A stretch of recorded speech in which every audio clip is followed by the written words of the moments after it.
Fallout Equestria, Project Horizons, Chapter 65. Knowledge. Hello, every pony. Did I miss anything?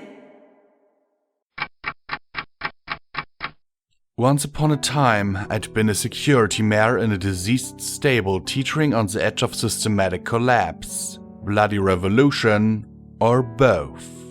My work concerns had been limited to dealing the occasional incident of indecent exposure, tracking down fillies raiding the supply stores for parties during their sleep shifts, and tracking down males who'd either been misappropriated or needed to be retired.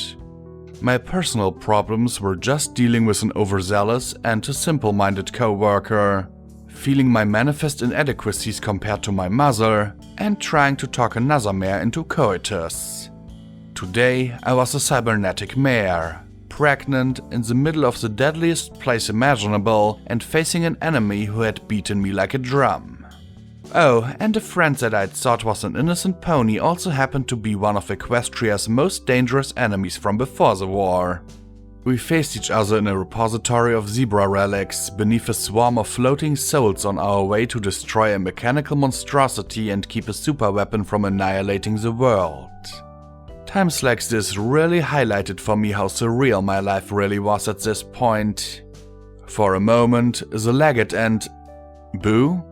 Discord? I wanted a timeout for some notes or something. Faced each other in the ruined village. The Legate stared coolly, then launched himself at Boo. She raised a hoof, twitched it again, and then stared at it a moment. Oh snap! In a flash, Boo ducked behind me, shoving me towards the claws-wrapped zebra who'd landed where she'd been standing a second before. On second thought, this is really your thing, Blackjack. I definitely don't want to intrude on your whole thematic aspect of badassness. Come on, give him a taste of fistcuffs. Or hoofycuffs. Or whatever you pony folk call it.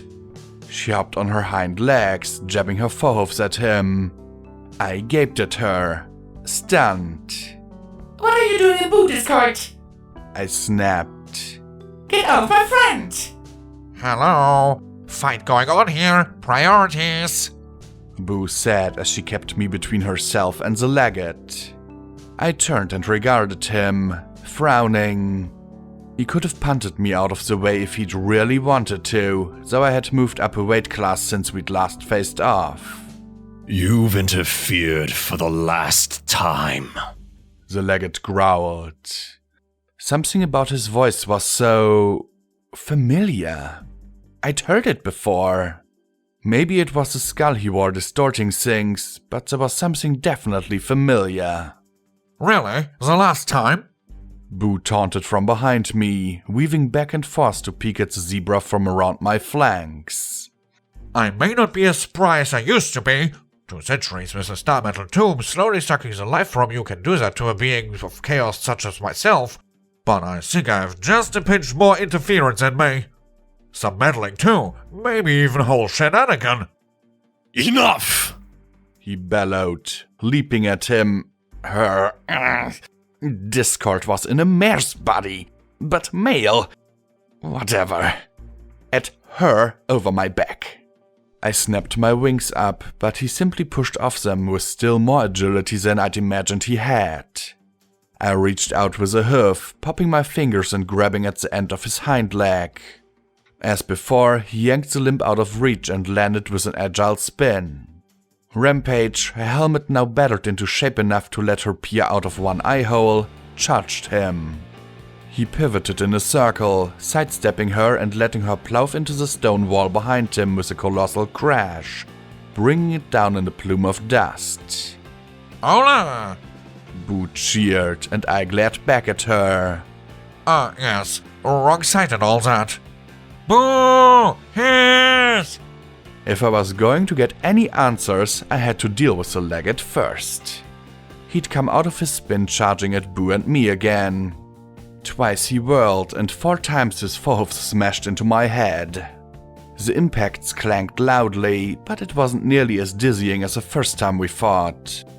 I fired a trio of magic bullets that sent him dodging away. Of course, none of them hit, but at least I was giving a better show than before. Why do you protect him?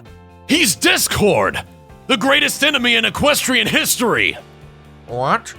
You meant that whole Chaos Capital thing? That was ages ago, old boy. Really, I think I served my time. Boo said indignantly.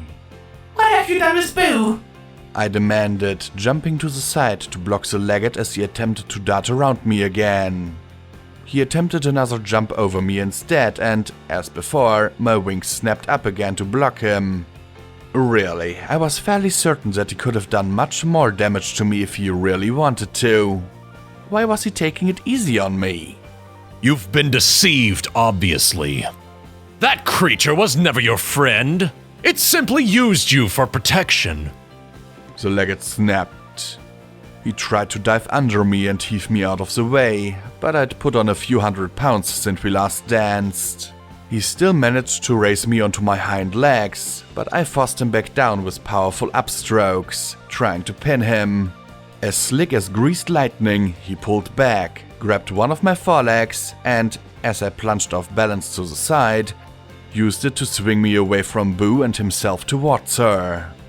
As I crashed to the floor, he twisted in the air and wrapped his forehoofs around her neck, one of his hind legs kicking thrice hard into my side. The rapid-fire blows knocked me back, but I snapped out a hand and grabbed his tail, yanking him off Boo before he could break her neck. End him! The legate snarled, glaring at me from over his shoulder. I don't think so. I said, pulling him away from Boo. I don't know what's going on, but I'm not going to let you kill her. Actually, that was pretty much the story of my life, come to think of it. Thank you, Blackjack. Truly, you are a wonderful paragon of friendship and kindness. Far more of one than your ancestor. Boo said, her words dripping with unctuous, sarcastic sincerity. I pointed a hoof at her. Shut it! I want you out of Boo now! How did you even get inside her? Well, when two ponies love each other very much, she began. I must have somehow managed a shooty look without eyes, because she immediately coughed. Yes, perhaps I should save that for later. She huffed and rolled her red eyes. Well, if you recall, when we last parted, I'd gotten out of that tomb with only a tiny remnant of my colossal power, and most of that was used keeping that robot busy so you and your friends could escape. So, when I took a peek in here... Boo tapped a hoof to her head, making a noise like an empty oil drum. I couldn't help but notice how roomy it was, how homely. After all, it was built from my blood. My stolen blood, I remind you. He explained, his voice taking on an increasingly dark and dangerous tone before he fizzed back to enthusiasm. Well, better to lay low and stay out of trouble, but in here... Could she be a little less verbose? I wrestled with the zebra, who, despite my weight, was still putting up a hell of a struggle. Stay out of trouble? I doubted that. And why is he trying to kill you? I asked, pointing a hoof at the legate. Well, I suspect it's because I have this nasty, itty-bitty little habit of... Boo began, tapping her hoofs together sheepishly. Being an insufferable, conniving, degenerate wretch! Roared the zebra. The legate made his move, and he stopped being gentle. When he lunged at Boo in the same old way, I moved to block him as before. Instead of being pushed back the same old way, however, he grabbed me and lifted me right off my hoofs. I powered up my wings, but they only made him strain a bit more. With rampage-like strength, he arced his back and slammed me upside down into the base of the wall behind him. I hit the deck and nearly bounced, the wall cascading down upon me as he straightened and lunged at Boo once again. The blank turned and began to run down the boulevard between the broken walls. I lay curled up beneath the rocks, fighting both panic and anger. I heaved once, then twice, and then a pair of hoof claws flipped the largest block off me. He is not a Jew, but he is very good. Rampage said in Shuja's accent. I've got to save Boo. I said as I hauled myself to my hoofs. I channeled Blackjack of Stable 99 as hard as I could and doggedly ignored all concerns for my baby or anything else. I'd be paralyzed beyond all use if I stopped to think about it for even a second.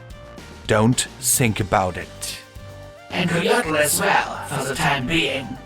Rampage said as she scowled down the street. If he wishes to kill him, it must be for a reason. I froze and stared at her. What did you say?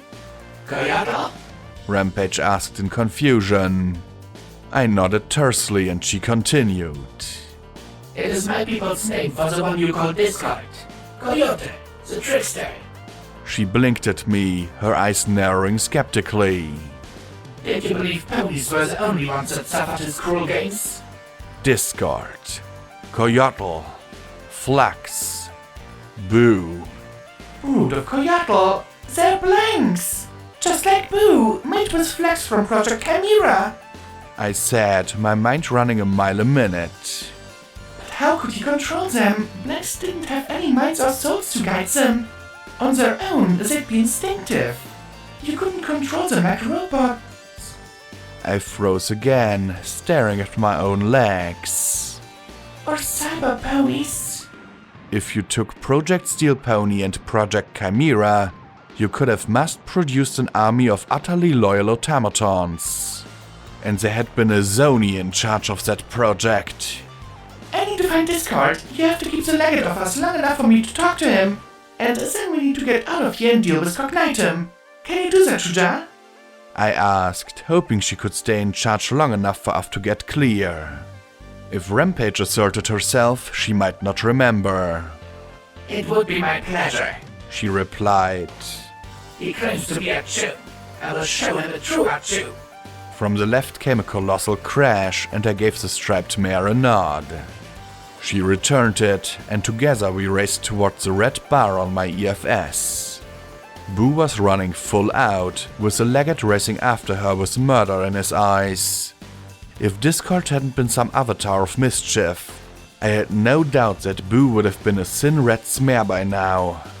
The skull-helmeted zebra moved like a cyclone after the mare, but she endlessly retreated with uncanny dodges and weaves. However, while Discord might have been a magical being, Boo's body was flesh and blood. From the sweat pouring off her hide, I wondered how long it could go before it gave out, or just slowed down too much. Not that she wasn't getting some licks in. As we raced towards them, he struck out with a double-hoofed stomp that would have crushed Boo if he'd landed it. Instead, after rolling aside, it found the end of a flat-tipped shovel. The handle flashed up, smashing the stout wooden handle across the legate's skull helmet. He whirled, kicking out at Boo with his back legs. Again, she dodged aside. His hoofs smashed into the wall behind her, and the wobbly stones at the top fell and thudded down on him.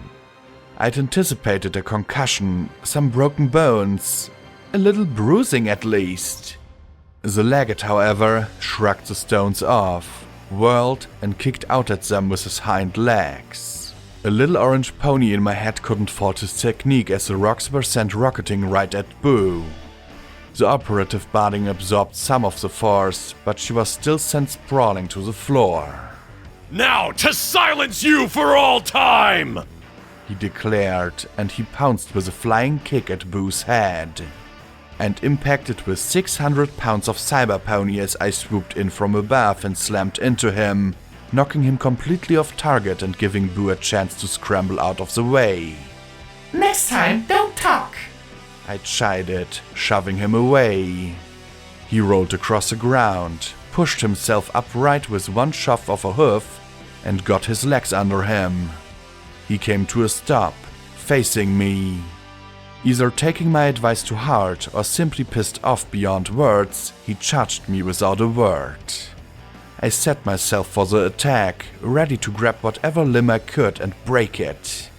He was pulling his... With a speed and force I barely registered, he struck me right where my heart should have been. The blow was so sharp that, for an instant, it felt as though I'd been impaled. A small part of me noted how sad it was that I knew that sensation.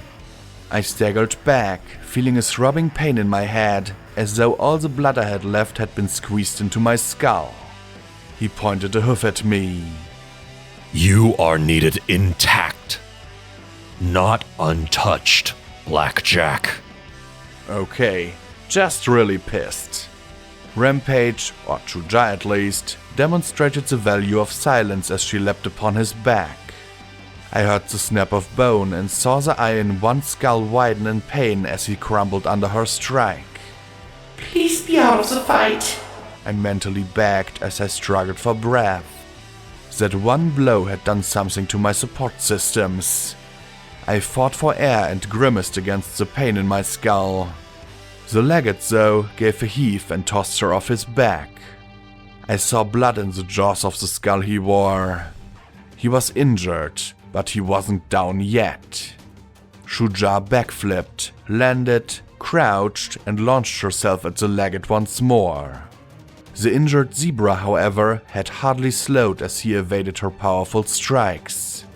Over and over again, he deflected attacks strong enough to shatter stone, a quality demonstrated by the wholesale blows blasted out of the floor and ruined walls. I trotted over to Boo, my systems slowly returning to normal as my repair and healing talismans restored me. Don't worry, Shuja will beat him. Then I could talk about him freeing my friend. Boo... discard... Boo card? She frowned at the battle. While your face is admirable, I'm afraid that your friend is about to lose. She was right. The legate had returned to his rapid fluidity. Shuja showed her increasing frustration and pain. The legate was striking her body with those sharp, lightning-quick jabs that seemed to create ever more pain. Shuja had said he wasn't a Chu, and watching them fight, I could see the difference. Shuja's blows were all power. One of them could kill a pony. Even I questioned how long I could last against the force she wielded. The legate had speed and power too, but his blows seemed to cause her far more pain than simple impact warranted. Suddenly they stopped, Rampage's face frozen in a mask of agony. Hell! She gasped. The legate stood smugly. A simple disruption of your body's biorhythms and connection to your soul. The imbalances build and resonate until... He reached out and poked the stricken mare's chest. Suddenly, her whole body spasmed and seemed to compress all at once. Her mouth opened in a silent scream and blood erupted from her maw. She finally slumped but didn't quite fall, looking as if a massive hand had squeezed her. That. He turned towards Boo and me. I learned the weaknesses and gaps in the Achu fighting style long ago, He said smugly as he approached us. Then, two blood-smeared, red-striped hoofs appeared around his neck from behind as Rampage sprang on his back. How about some good old-fashioned Equestrian commando fighting techniques then? She hissed, bloody frost pouring from her mouth as her hind legs gripped his back. Her hoofs twisted his neck around, and only the lubrication of the blood smearing them kept her from popping his head completely around. Nevertheless, she did manage to get him to turn in pain, then finally flop onto his side. I started to approach to finish him off, but a spasm of pain lanced through me. What had that hoof strike done to me? I was a cyber pony. I shouldn't have had enough bio to my rhythm for him to disrupt. Get off of me! He roared. You should be dead! Why aren't you dead, you red-striped freak? He rammed the skull helmet back, one of his horns gouging her eye socket. She cried out, but held on, though her grip slipped somewhat. He struck her temple with one hoof strike, and she hissed in pain but didn't let go. Instead, her hoofs swapped and grabbed the leg in a hooflock that was familiar to me. You have the right to shut the fuck up or die, you sick son of a mule! Rampage replied, levering the limb till it let out a resounding pop. Freaky zebra powers or not, a dislocated limb would slow him down some, Right? Right? It didn't. I watched in horror as the bulging, twisting limb forced itself back into place. You think you dare to believe you can defeat me? He roared as he inexplicably started to pull his leg around. I have been patient too long to let myself be beaten by the likes of either of you! Attack! Headshot! Rampage cried out as he pulled his leg free and tried to heave her off. She sank her hoof claws into his side, digging deep furrows as she struggled to remain on top. Oh no, you don't, you motherfucking pig! She swore, biting his mane and struggling to keep on top of him. Her barbed tail lashed between his hind legs, but though his eyes bulged in fury, he did not try to break away.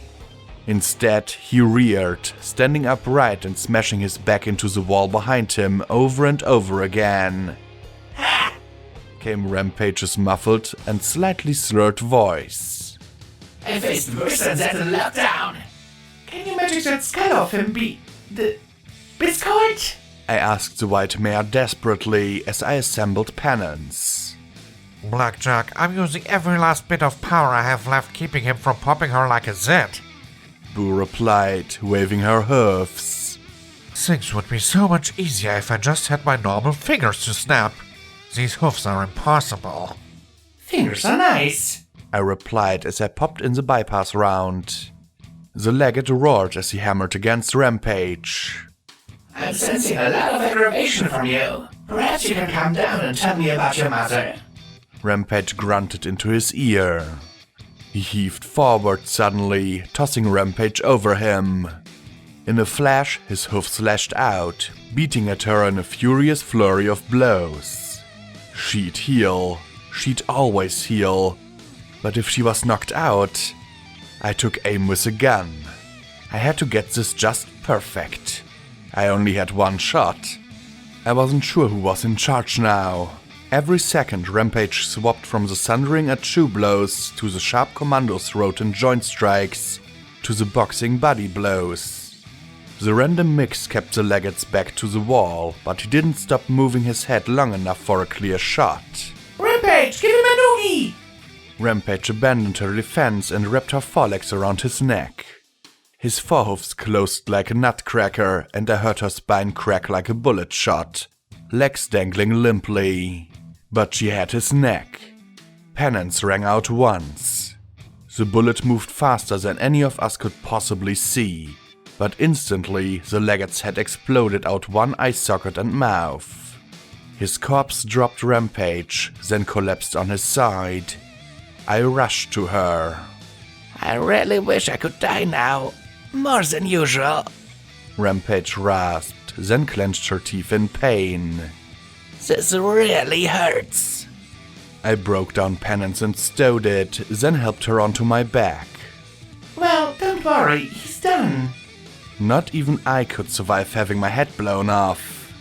Guess again, my dear. Boo quipped tiredly. I followed her gaze to the legate's twitching body. Moving body. Oh, come on! I shouted, running over and stomping the corpse over and over again. Die already! If you only said such sweet things to me. Rampage groaned, her rear legs twitching. Don't you start! I warned her, then resumed stomping. The head was starting to regrow, a pink mist slowly spreading up and forming into tissue. Just like, Rampage, he's got a Phoenix talisman too! That's impossible. she muttered weakly. It was a prototype. With all that we've run into here, that word no longer has any meaning. I snapped. The only most dead zebra hoofs were starting to block my blows, inaccurately, of course, but eventually he'd have a head back. At that point, We've got to run, now! I trotted over to a wall and slammed it with all my weight, knocking it over atop him. That will slow him down. I said, hoping I was right. A zebra phoenix talisman. The zebras had stolen Chimera and Steel Pony. Why not Eternity too? With Rampage on my back, I trotted to Boo. Now, you helped us out at Hippocratic Research, so I'm asking this nicely. Please leave my friend. Your adorable little Boo is perfectly fine and, She said with a gesture at the heap of rocks.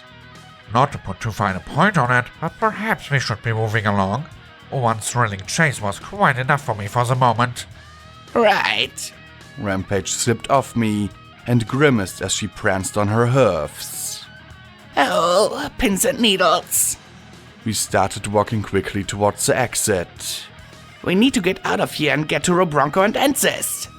Au contraire, Boo contradicted. we need to go down. Down? No, we don't.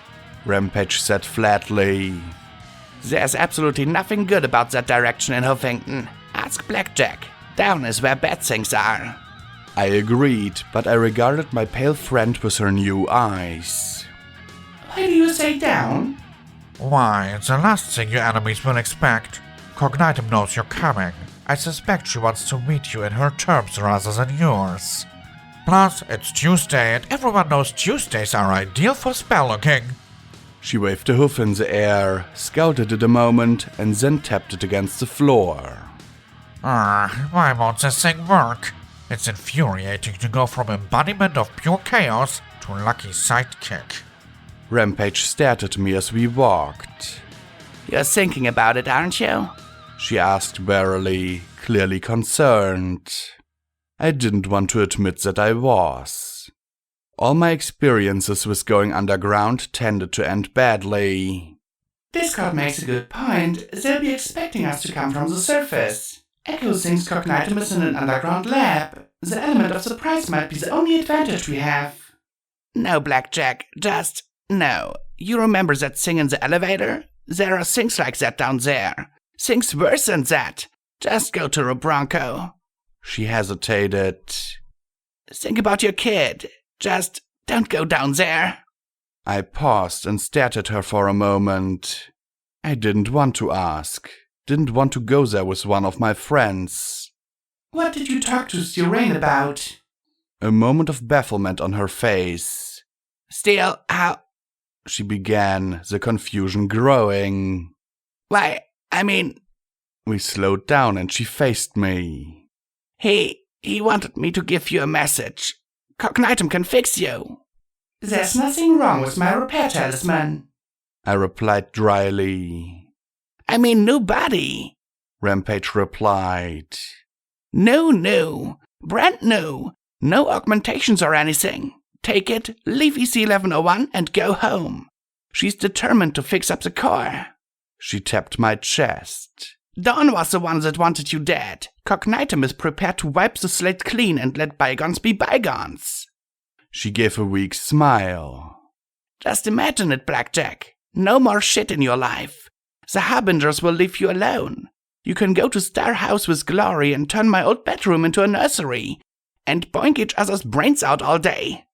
Be head of security for Chapel or Stable 99 or wherever. All this shit could be over. Just over. Oh yes, and I'm sure Cognitum Pinky promised that she'd keep her word. Discord said snidely. The insane are immensely reliable. Believe me, I should know. I didn't look away from Rampage. There was something else, wasn't there? Rampage didn't answer me for a second. Well, there were promises of Dawn's head on a platter, an IF-88 iron pony, and bars of gold. Whatever you could desire. I figured all that was secondary to a new body. She kept her eyes down. You know, Steph, she finished, almost muttering. I didn't reply for a moment. She said she'd kill you, didn't she? Rampage didn't answer. Didn't she? I pressed, and when she still remained silent, I turned away with a hiss. Where's the basement? I asked Boo. She pointed at the door marked stairs next to me. Blackjack, Rampage started to say, and I turned and stared at her. Her head hung down as she stared at her hoofs. I'm sorry, I just don't want to see you get hurt. I couldn't trust her now. Ending her life was the most precious thing to her. Well, thank you for your intentions. I turned my back on her. Goodbye. I said softly. I wished I hadn't asked. Wished that I was still that clueless mare back in the stable worried about getting late. Ever since I'd gotten EC 1101, I'd been learning things. Learning my overmare was selling us out. Learning about the dark side of Equestria's government.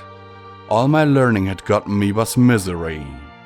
Right now, I wished I could have been just as ignorant now of my friends as I had been about everything else so many weeks ago. It would have hurt so much less.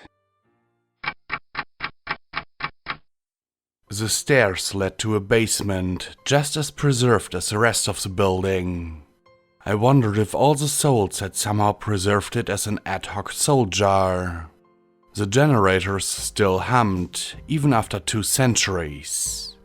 I hoped, after seeing what had happened to the other hubs, that this building would somehow survive. Some spell, some defense, or some magic of the souls protecting it from falling into that pit. At the bottom of the basement was a hatch. Access door, Huffington Utilities tunnels. Alarm will sound if door is opened. The exit was one way, but at this point I only had one way to go. I was now trusting the luck of one of Equestria's greatest villains. I pressed the bar hard, and the door swung wide into the access tunnel beyond. If there was an alarm still functioning, I wasn't hearing it. The tunnel ran off out of sight to either side.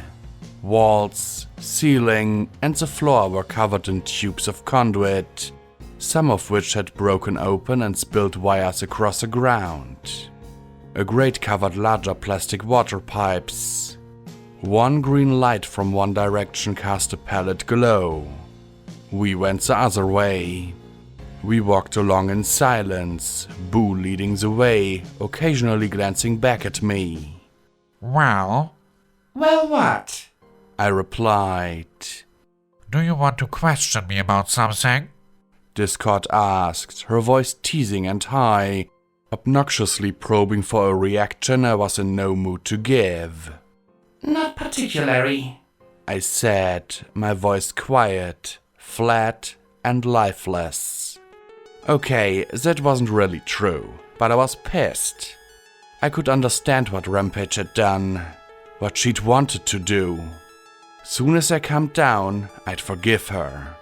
But right now, I was going into a bad place, and I needed my anger. I'm not in the mood for taunting and teasing. Well, you certainly can pick the perfect traveling company. She chuckled and hopped into my path, walking backwards. You're traveling with one of Equestria's oldest nemesis, and you don't have any questions? Discord said with a sickly grin. I don't care. I said. My friend sold me out to the enemy. If she told me, maybe I could have excused it then, given her another chance. Just go away and bring back Boo. She blinked. I'm here, Blackjack. She said, her eyes suddenly pale, before giving me a nuzzle. I'm sorry I didn't tell. He said it was a secret. Her ears flopped in worry. That's okay, Boo. You didn't know better. I said and gave her a hug.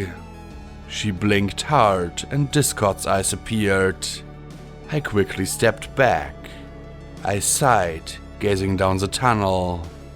Fine. Why? Discord blinked in confusion, his smile fading. Why, what? Why is the sky blue? Why should one make it rain wild Pegasus? Why do coconuts taste like rutabagas but no one really notices? She smirked at me. Would you like to know a wild Pegasus rain spell? No. I replied flatly. My, She said in surprise. that doesn't sound like the Blackjack I know. Where's the fire? The winging your way home on a flock of alicorns. I made sure it. I replied.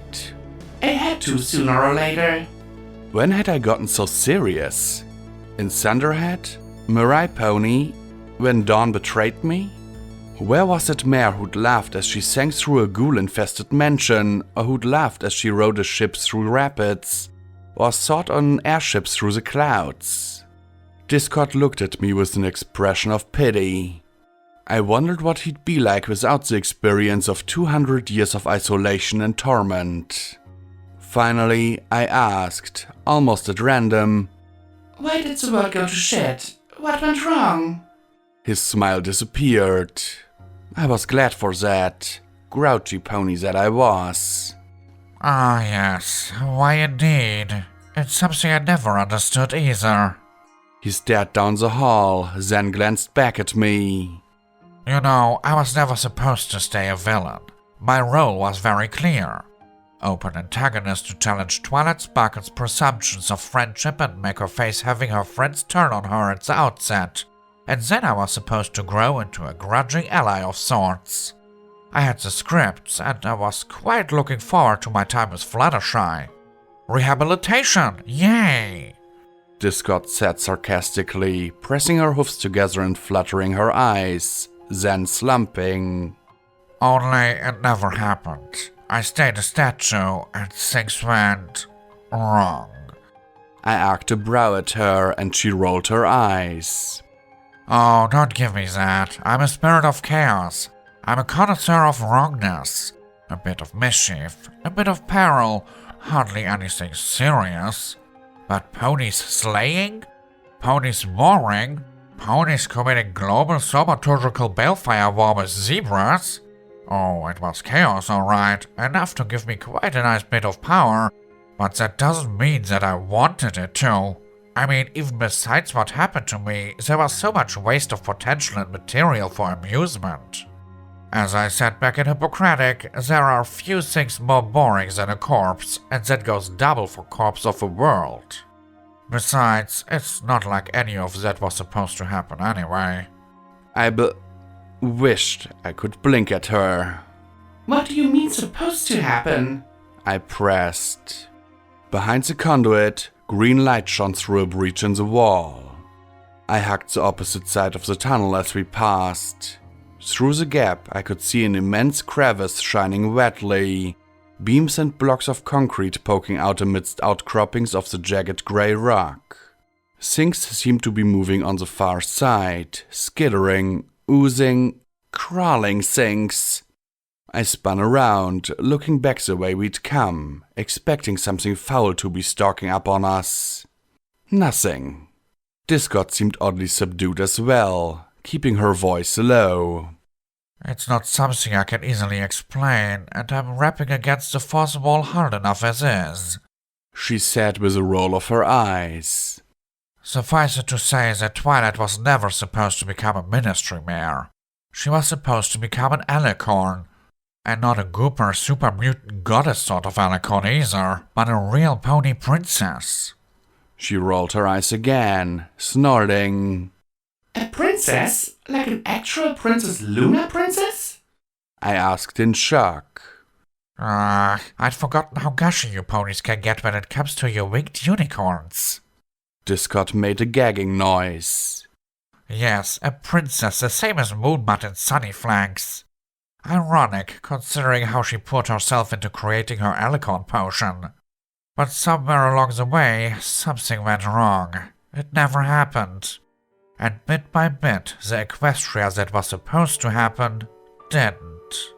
Some lesson, some ladder, something happened, and Celestia never sent me to Fluttershy for rehabilitation. Never trusted Twilight with Star's world's greatest spell. Never did a lot of things. Regardless, everything went from how it was supposed to be to where we are now. But why? What went wrong?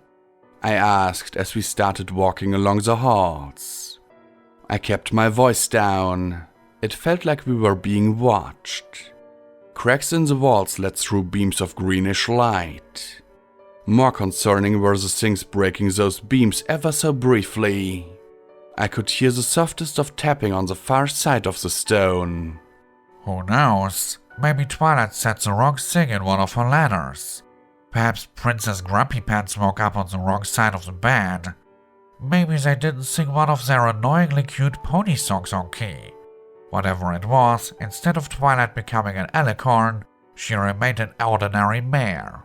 Instead of Equestria being a folksy land with a few cities and lovely pastoral countryside, there was a consumer culture with a rampant hunger for coal. Instead of love and tolerance, you had hate and suspicion. Discord suddenly whirled, tensing, eyes turning this way and that. Then the tunnel shook. Not a major quake, but somehow much more disconcerting. Of course, I was stuck as a statue. There wasn't much I could do about it regardless. So, something made them into the ponies that became the ministry mares? I asked quietly, gauging myself on refreshingly direct exposition. If only I'd met Discord right after getting out of the stable, I could have spared myself quite a bit of heartache. Some sort of mind control spell? Now wouldn't that have been interesting? She said with a grin, tapping her chin wistfully before slumping again. But sadly, no. No, I think deep down the potential was always there in Twilight and her friends. A little bit too much control from Twilight, a smidge too much trust in her family for Applejack, a teensy bit too much desperation from Pinkie Pie. All they needed were the right conditions to fester in. Discord said with a smirk. No one is ever quite as good as they think they are. Except me, of course, but then I'm the exception that makes the rule. He touched her chest with a hoof in a sham of modesty. There might have been a few players pushing pieces around the board from behind the scenes, but that's always happening, no matter what world you're in. Even Princess Sunnybutts could be wonderfully manipulative at times. I sighed, listening to the hiss in the pipes, the gurgle flowing under hoof, and the momentary buzzing crackle of sparks. The tapping behind the wall had stopped. Had it moved on, or was it lurking right outside the pipe? So, if there's the way the world is supposed to be, what, am I supposed to go back in time and fix it? Was it even possible? The thought began to make my head spin. Discord laughed, her voice high and echoing. She realized her mistake and covered her mouth with a hoof, eyes snapping left and right before focusing on me again. Time travel? Please. Entertaining as that may be, when has that ever worked? Besides, I'm sure somewhere there's a world with a tiny purple alicorn princess up to no good. She sighed and patted my shoulder. No, I'm afraid you're simply going to have to pony up and face incalculable odds for the survival of the world on the pony race. That's all. She wilted a little at my grimace. No pressure. Thanks. I replied flatly, then sighed. So, what do you know about Horizons? Wait, let me guess. You can't tell me? I braced myself for disappointment and frustration. Well, one occupational hazard of omniscience is knowing when not to say things. She answered, a touch defensive. I slumped, wondering if Rainbow Dash felt the same way with Pinkie Pie's predictions. Why did I even bother asking? All I can say is that Goldenblood requisitioned a lot of my blood for it. Oodles and oodles. She smiled and wiggled a hoof at me. I'm sure you've noticed all the interesting things you can make out of applied chaos. Perhaps Goldie wanted an army of blanks. Not his style, I replied immediately. Still, an army of blanks. Zed niggled at me as we passed by a small hole in the wall, the sound of breathing on the far side. Or maybe it was just the draft in these deep spaces. But what about the brood? Are they really all blanks like Boo? He grimaced. Oh yes, indeed. That I can comment on without too many spoilers. I'm sure you've noticed they're all a touch unusual. Identical, you mean? I said with a frown. I noticed. Yes, an utterly insulting application of my chaos. She said with a scowl. Boo is unique, precious, and individual. Why, she's growing her own soul and everything, and she's as immortal as I am. Plus, she sees things as they really are, which is probably why she loves you no matter how scary you become," he said, regarding herself in a puddle on the floor for a moment before going on. "But the brood, mindless, soulless, immortal automatons of magical flesh and steel. I look forward to seeing you take them all apart." Boo's immortal? I asked, hoping I didn't sound too surprised. "As immortal as me, maybe someday she'll become the next avatar of chaos. That is, unless you take the role yourself. You've demonstrated yourself to be an exceptional agent of chaos, Blackjack," she said with a broad smile, getting another frown from me. She hurried on. "After all, while I may be immortal, eternal is quite another question. Nothing good lasts forever. You might notice I've been quite reduced of late." She gave a smirk. "Still, while I'm down, I'm not quite yet." So, why does he want to kill you? Can you, I don't know, control the brood of Coyotl, since they're made of flax too?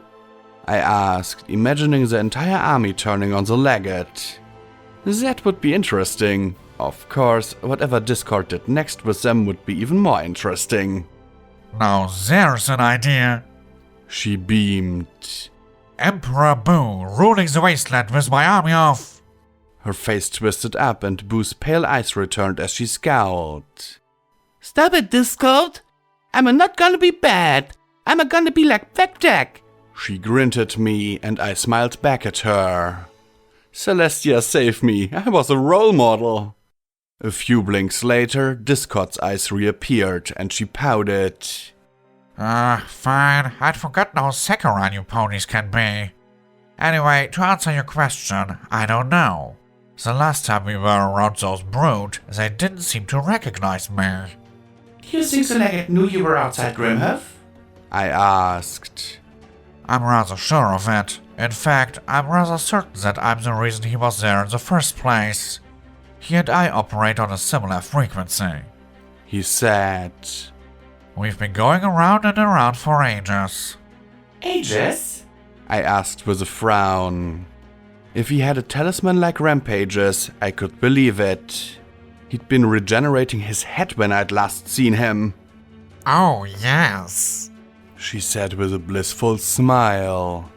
"He's worn his own share of identities over the centuries. He was almost as good as Celestia for a laugh. She was prettier, of course, and had a slightly better sense of humor, but he's been around nearly as long. Manipulating, hiding, organizing. And I've been around too, interfering, annoying, and disorganizing. It's all great fun." Except when you got yourself turned to stone for tormenting ponies too much. "I'm hurt, Blackjack," she said with a simpering pout. "Didn't I say I was forced to be a villain? Cast in such a role by powers beyond your comprehension?" She sat and pushed a hoof to her brow, then smiled and rolled her eyes. "I'll admit that I may have caused a teeny tiny bit of anguish to various people across the world from time to time, but it was for their own good. I'm not an agent of evil, Blackjack. I'm an agent of chaos." She frowned in annoyance. "You really haven't figured out what that means yet?" This is the first time I've been able to talk with you when something wasn't trying to kill me. I answered. And chaos has been pretty evil in my experience. "Well, you've been experiencing quite the wrong sort of chaos then." She gave an insulted snort. "If I were evil, I would have snapped my claws and made Twilight Sparkle's head explode. It was certainly within my power, but utterly outside my nature." She smiled. "Chaos is change. It's a break from the status quo. Chaos is invention. It's art. It's uncertainty. It's a gamble. It's in a butterfly's wing, the motions of an electron, and the chemical reactions in your brain. Without chaos, life becomes a set of comfortable routines from birth to death. never changing. I manipulated and tormented pony kind, and zebra kind, and griffin kind, and plenty of others, to shake them out of their conformity. Well, the war certainly did spur innovation, but I wouldn't call it good. And as for the chaos of the wasteland...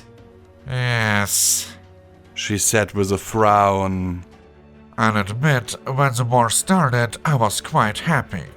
Sure, things weren't going to plan, but with all the little D discords the ponies and zebras were making, soon they'd have a big D discord to set things right. Even after Sunny Flags buried me, only, like you said, the war was spurring innovation, and towards bad ends. Before I knew it, sweet little Luna was having me ground up to fuel her war machine, and a decidedly non-winged Twilight, her friends, and an old geology teacher were doing their best to help Moonbutt turn Equestria into the most ordered catastrophe this planet's ever seen. I would have been quite impressed if it weren't so perverse. That was putting it mildly. I wondered if he knew, specifically, what Luna had done. Before I could ask, he was continuing in a nattering rush. Anyway, the war was growing more and more brutal and less funny. War is the worst kind of chaos to begin with regardless. War is a real, brutal, no-holds-barred sort of war that they were fighting only results in death. Death only results in decomposition. I, at worst, made ponies miserable. Misery may not be good, but at least you're alive at the end of the day. She closed his eyes. When the bombs fell, I felt the silence from one side of the world to the other. I wept, Blackjack. I know you probably don't believe me, but I wept. If it was an act, it was a damned good one. Still, thinking that the war was wrong didn't mean that you were a good person. It was just one way you weren't a bad one. If your chaos is so much better, I probed. Why did Celestia and Luna turn you to stone for 1,000 years and Twilight and her friends put you back when you broke out? Oh well, she said dismissively. It's because chaos is evil, isn't it? She frowned at the hoofs she was waving in front of her face. It's just not the same without fingers to wiggle. Anyway, Celestia and her posse are, or at least were, all lawful good when you got right down to it. Even dear Pinky was disappointingly predictable. What, they didn't have enough order already? Order for order's sake isn't beneficial, it's stagnation. Consider your home, Blackjack. Stable 99 at Equestria. Both were founded under good, orderly premises, but over time, good order rots. The order becomes more important than the good, and the only changes that happen are the perversions and decay of the original ideals. I do hope that you understand that, Blackjack. For a moment, he was oddly serious. Back in Hippocratic, you told me that the wasteland had enough chaos, and told me to do better. I had no idea what you were talking about at the time, since it never occurred to me that you might seriously set me free. But you were hoping that I'd become a bit more orderly. Like, that's likely. He suddenly leaned over, grinned, and rubbed a hoof in my mane. I glared at him, and he pulled back and cuffed. Well, however adorable it might have been, you freeing the god of chaos and telling him to start obeying traffic laws or whatever, you were doing it because you thought that was good. And looking around at the shameful sort of chaos you've been having to deal with, I suppose that I can't blame you too much. You've done good and sown disorder, but you haven't gotten the spark that links them in your head yet. Look around a bit harder. She swung her forehoof in a wide arc. This whole city is a testament to unchanging corruption and stagnation, to what happens when order goes too far. And that's not even mentioning what's under it. Cognitum wants to bring the city back, I said. To return it to how things were. Cognitum wants stasis. She wishes to freeze the world into the state she thinks it should be, optimally with her on top. Funny how that usually the case. Discord said with a grim smile. Oh, I've no doubt it would be comfortable for most. Discomfort is the antidote to comfortity, and I'm sure you'd find it quite uncomfortable. She shivered. The whole world would be a Star Metal 2 or a stable 99. I could certainly share that feeling. And the eater? A rumble slowly ran through the earth and cracks spread along the concrete walls. I really wished I could close my eyes right now. I hate this place. You show promise for an equine. Discord chuckled. She then paused. Hold that thought. Boo blinked. Was it Discord? Another blink back to Discord's mismatched eyes. If my sense of dramatic timing is still accurate. She lifted a hoof, staring at it as if checking a pip bug. We should be attacked right about now. I tensed and checked behind me. Nothing but empty tunnel. I stared ahead. More tunnel. I glanced at the baffled white mare. Or maybe now. Again, I tensed. Again, nothing. I really wished I could give flat-eyed glares. She shook her hoof like she had a cramp, then lifted it to her ear. I guess my drama needs new batteries. The wall exploded inwards in a shower of pipes, conduits, and stone chips as an immense curved spur ripped a hole right through the concrete and everything else. Cables snapped and popped, and steam flooded through the tunnel as my hand snapped up, caught the serrated tip of the hook, and barely got out of the way as it gouged deep into the wall behind me. The entire tunnel seemed to be coming apart around me, and I only hoped that Discord kept Boo from being crushed or cooked as the tube fell to pieces.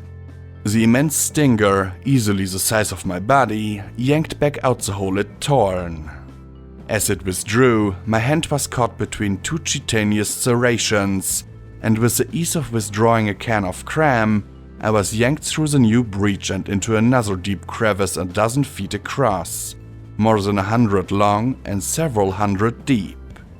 Broken pipes jutted out into the air, spraying cold water in a fine mist around enormous blocks of reinforcement.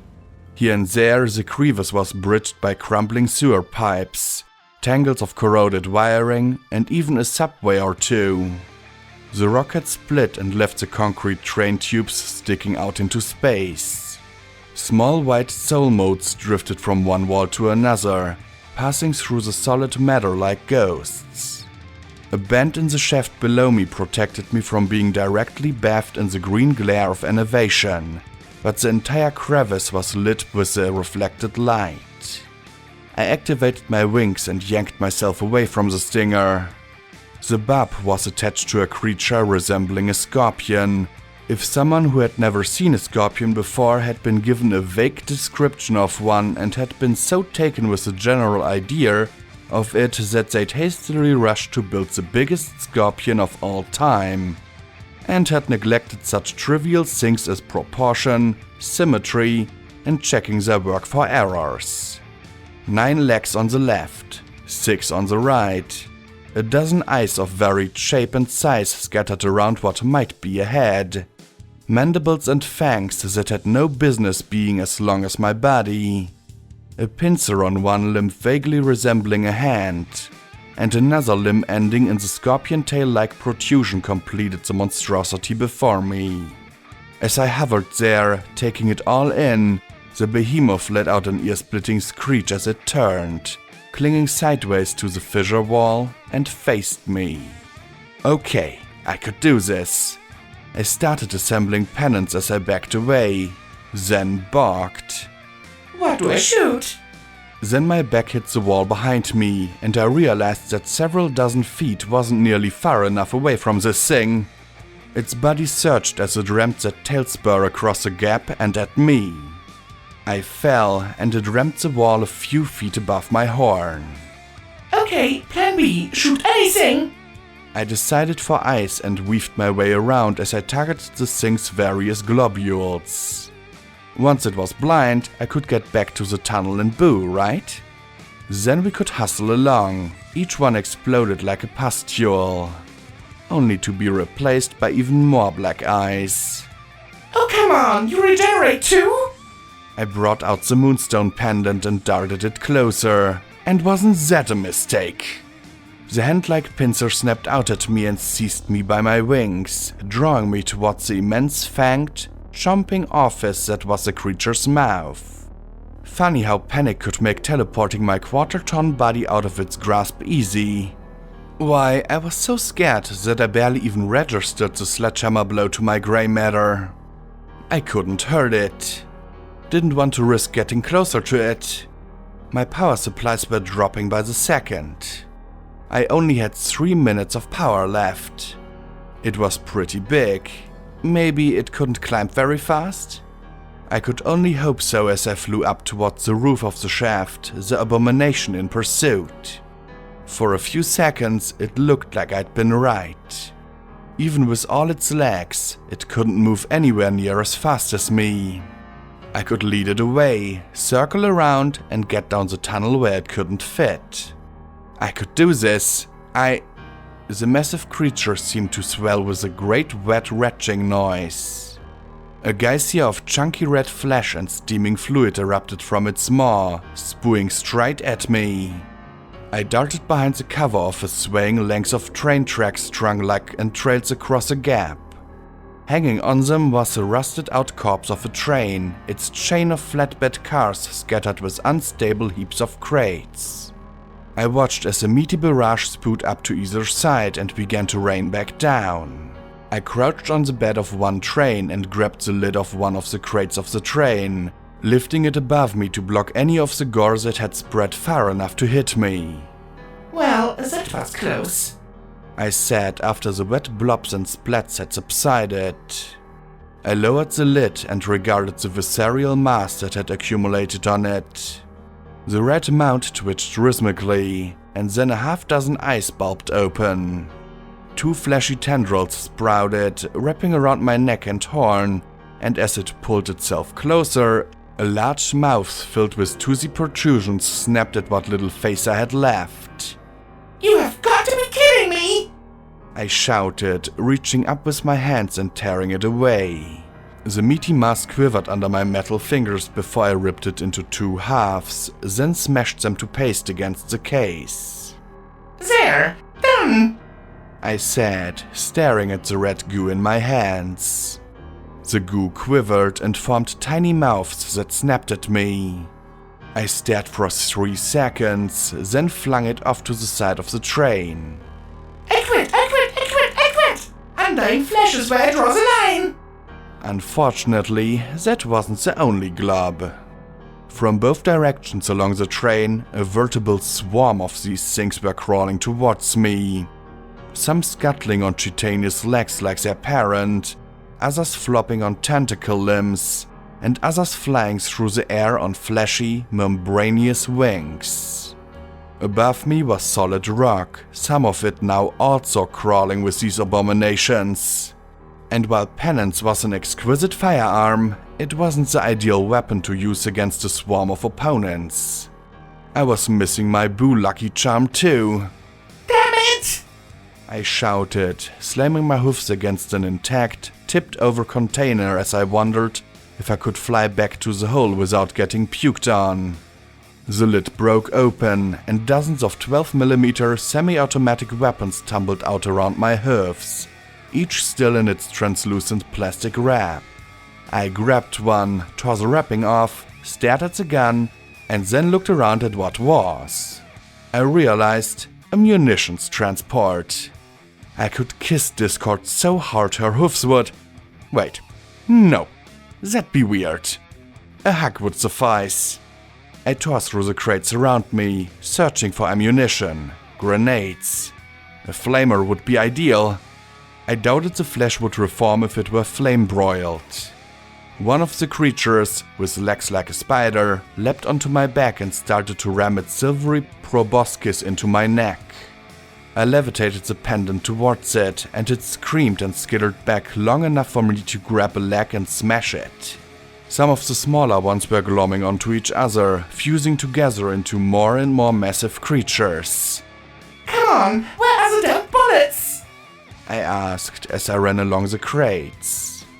There were enough guns here to arm every pony in the wasteland and have some to spare. Unfortunately, there wasn't a universal bullet.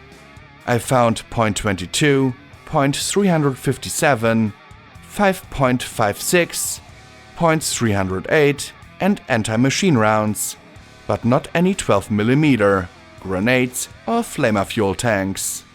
I scooped up as much as I could from every ammo crate I passed as I ran along. At this point, I'd take it all and let my pip-bug sort it out. 2 more blobs dropped onto me, one tangling in my wings with ropey masses and hooked limbs. The other ripping into my rump and legs with guys-like blades, tearing rents in my armor. Okay, that sent my oh fuck no level through the roof. I kicked back wildly at the misshapen thing, knocking it away, then rolled, squishing the webbed mass like a bloody tick. It continued to writhe on my back, but with my magic I pulled it off and flung it over the edge. The strain on my magic made me a little more aware of the thudding pain in my head, but I shoved it aside. I'd deal with the brain damage later. The sky-limp creature lunged once again, and I hit it with a trio of hoof slams to knock it back.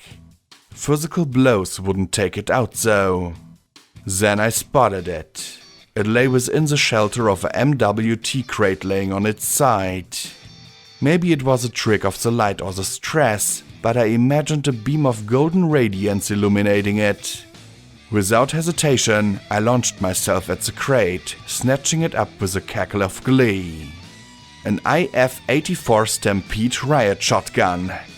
In a flash, I tore the translucent wrapping paper off, took in the sharp scent of lubricant, and popped out the drum. I selected the ammo with my pip-bug organizer and loaded the gun with red-banded shells. With a distinctly manic grin on my face, I murmured, I shall name you Boomstick. The size-limbed creature charged me once more. I rose up, reached out, and grabbed its limbs as I descended. Then a trio of blazing incendiary rounds burst through its hide and malformed, toothy jaw. The incendiary reaction took hold, and in seconds the abomination was first a toasty inferno, and then a charred heap. All along the train, the monsters paused, and I grinned as wide as I could. I could kill them after all. I fell into a frenzy of shots, grappling with them with my hands before setting them ablaze with the incendiary shells. This was close combat, my forte. It didn't matter that they had teeth sharp enough to rip steel, or claws, or were universally horrid. I could kill them. If I could kill them, could win. And if I could, I would. Not that my combat style didn't have some problems. There was more than enough live ammo on the train to make firing blindly as much a hazard to me as it would be to them. My constant jumping and shooting wasn't doing the impromptu bridge much good either. In addition to that, I was up here and Boo was down below with most of my gems. I popped a mouthful of stale garnets, the last of my stores, into my mouth as I reloaded the gun with flechettes to tear the monsters up a bit more before incinerating, swapping back and forth between magazines with my pip-bug inventory function. More than once I had to dart away from a container of cooking ammo, the rounds going off like a hive of blazing bees. At least a few grenades were in the mix as well, blowing flaming pieces of crate and critter into the air and making the train shake and sway alarmingly. Still, I fell into a moment of peace. Shoot, jump, kick, blast, run, dive, reload, grab, smash, shoot, toss, smile, retreat, lunge, cast, shoot, block, twist, stomp, twist, reload, shoot, laugh. Enemies I could fight with no morale complications. Opponents who were clear threats to me and my baby, which I could dispatch guilt-free. It didn't matter where I was. This was a moment where, for several magical seconds, I was alive from horn to hoof, metal or not. This was joy. This was sex. This was life. Then I whirled to blast another and froze. Before me stood a pony, but not a pony. 4 legs, 2 eyes, if one was a black button and the other a milky boil. No mouth, just a blunted bump of a muzzle and 2 knobby, melted-looking ears. The maroon hide reminded me of a ghoul, but less rotted and more diseased. The creature's mane and tail were tendrils rather than hair. Most disturbing of all was a scar-like cutie mark on its flank. I hesitated a moment as I saw another of the pony things stepping into view. Then a third. Shifting my gaze from one to the next, I waited for their mouths to open wide with countless jagged fangs. Any second now. Any second. But they didn't. They just crouched there, heads tilted, regarding me cluelessly. Where had they even come from? I glanced around, but aside from the motes and the grinding from below, everything was still. Okay, well, then just stay back. I finished lamely, backing away from them. They weren't hostile for the moment, so why blast them? I needed to find some gems and get back to Boo before... The train shuddered under my hoofs and I looked behind me at the far wall. The scorpion crab thingy had finally reached my level. Suddenly, my super awesome shotgun seemed woefully inadequate. The tail spike reached up to where the tracks sprang across a gap, curled around the track and flatbeds, and gave a firm yank downward. The pincer hand reached up, grabbed the flatbed, and flung it at me like a giant throwing knife, pummeling me with a rain of metal containers. Suddenly, the wheels on the flatbed car I was on squealed, and the entire train began to roll backwards towards the beast. Oh, you have got to be kidding me! I shouted as it grabbed another flatbed car and sent it whirling at me. With all this garbage raining down, I'd be hard-pressed not to be smacked out of the sky by a spinning slab of steel. I was no Rainbow Dash in the air, more like an Air Macintosh. I ran away from the abomination as it continued its barrage. I glanced behind me at the pony creatures, watching some plummet helplessly into the depths while others were devoured by the creature. I had bigger things to worry about as I was smashed again and again by the debris.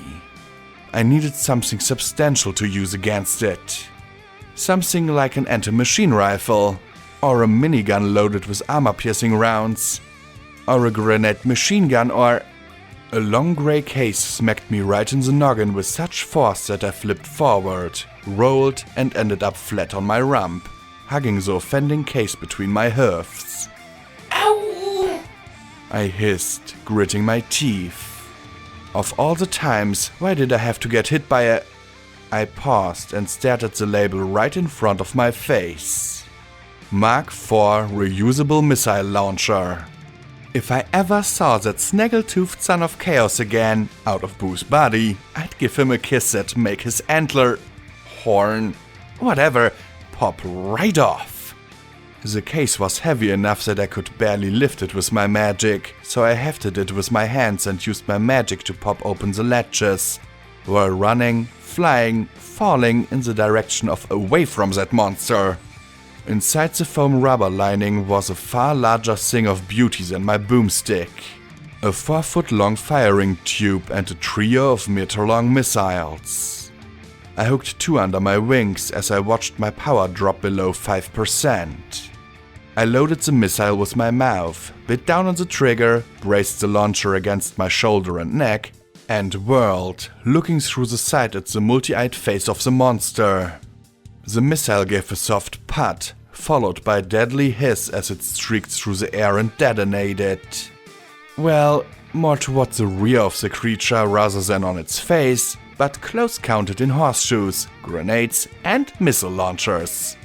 The blast made it stagger, and the next flatbed rammed it before the claw could catch it and throw it at me. That gave me time to load the second missile. I braced myself and fired. This time it exploded more solidly on the body and blew out a pony-sized chunk of gore. The ejected hunks of flesh morphed mid-air into horrid flapping bird bat things that darted away. It was regenerating as I watched, but even this monster would take time to close that hole. I could do this. I could. I raced away along the flatbeds, sliding the third missile into the launcher. Time to end this. I spun around and fired the third missile straight at the creature's mouth. It lifted one flatbed and the missile detonated harmlessly on it, sending a massive fireball and countless flaming crates flying into the air. Okay, I might do this. I ran along the tumbling and shifting crates, getting slowed by the battering I received. Missiles! Missiles! Where are the missiles? I shouted as I was drawn slowly back. Flaming crates rained down on me from my own missile. Discord, if you can hear me, hit me in the head with a missile, please! Or 3, my head can take it! My head went unabashed by a chaotically delivered crate of missiles, but I was able to pick up a couple rolling past my hooves. The problem was the monster was now aware I could hurt it. Every missile I fired, it blocked with either that heavy pincer hand or flung debris, deflecting most of the energy. The monster was more than capable of regenerating before I reloaded, and soon even I couldn't keep ahead of it and reload the launcher and dodge crates at the same time. Most of the rolling flatbeds were now on fire, and the abomination didn't seem to care too much about the smaller detonations. Countless masses of material were being lost down the hole.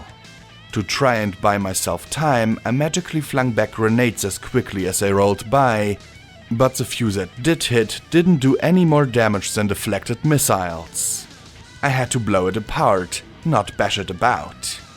The monster let out a roar, and a moment later it was answered by multiple roars further below that chilled what blood I had left. If there were more of these things on the way... No, I couldn't wait. I was at 3% power as it was. I had maybe 15 seconds of flight time if I activated it. Couldn't fly, couldn't teleport more than a few feet, couldn't hit it hard enough to finish it off. No, I could beat this. I could. I just needed to hit it hard. Like with a boat. I needed a boat to drop on this damn thing. Or maybe... I grinned as I slung the launcher across my back, tossed an empty crate between my wings, and started collecting grenades, flares, and anything else that might explode. The cart continued to fly at me, but I didn't fight back. That just made it throw cars faster, which made the whole thing move with increasing velocity. Good. Eventually, the weight on my back started to slow me down, and I was drawn closer and closer to the monster. It began to smash down with its barb, and I had to dart to the left and right to avoid getting crushed like the cargo crates. Come on, it had to be soon.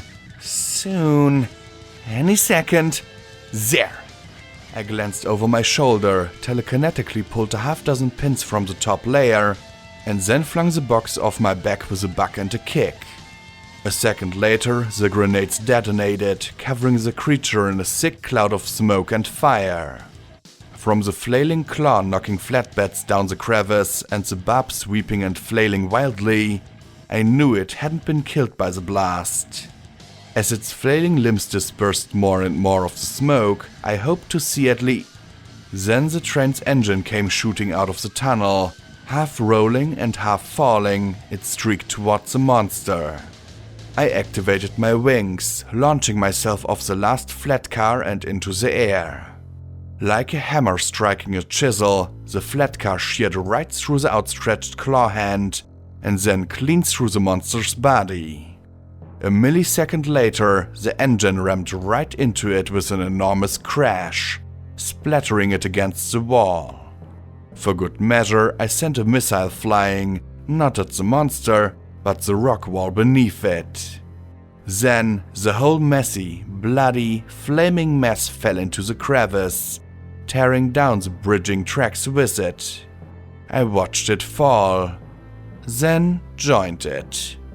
I had barely enough power to tumble towards the wall, slow my drop with a few kicks of power to my talismans, and then reach out with my hands and cling on for all I was worth, scoring jagged runnels in the rock with my fingers as I plummeted further into the abyss.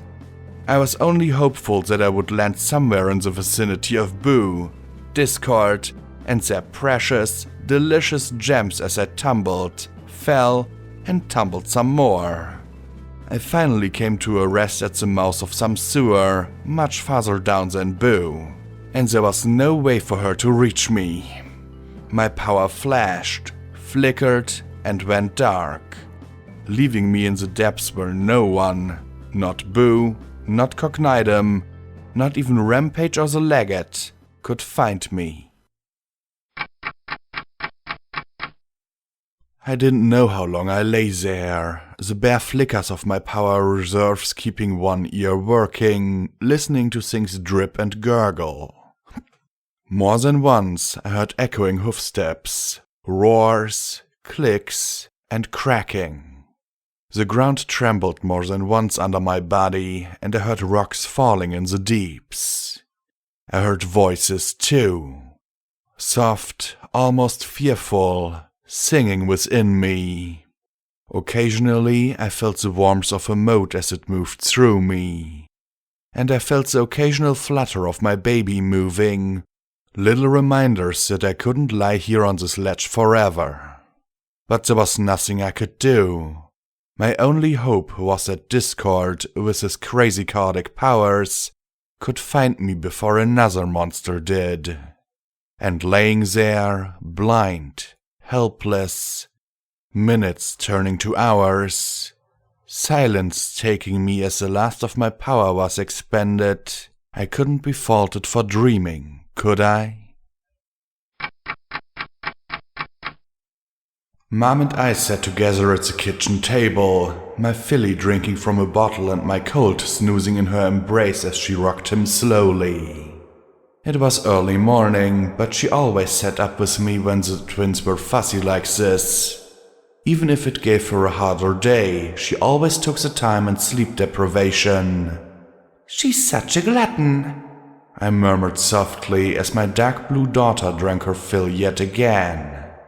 "Babies always are," Mom replied, just as soft, then gave me a weary smile. "You were no different. If anything, you were worse." I gave a skeptical sniff, and she grinned at me. "It's true, and you didn't limit yourself to milk. How you got your hoofs on your father's apple cider, I'll never know.